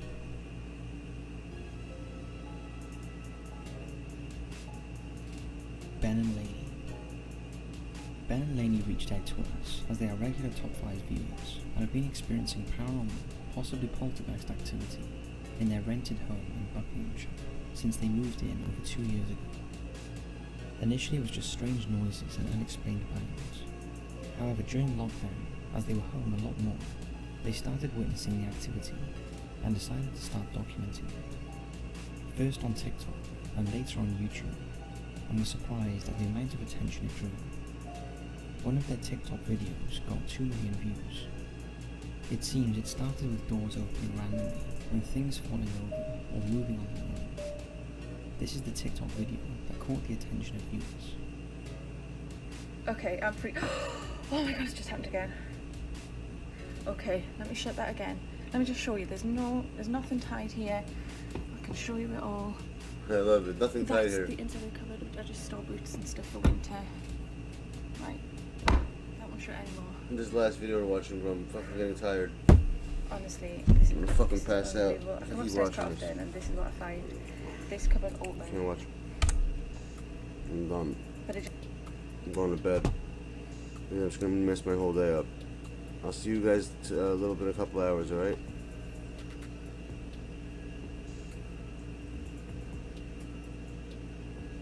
I'm literally gonna pass out right now. I'm gonna go crash and wake up like a normal person. I'll try to stream early. Alright, my dudes. I'll see you guys in a few. Ciao.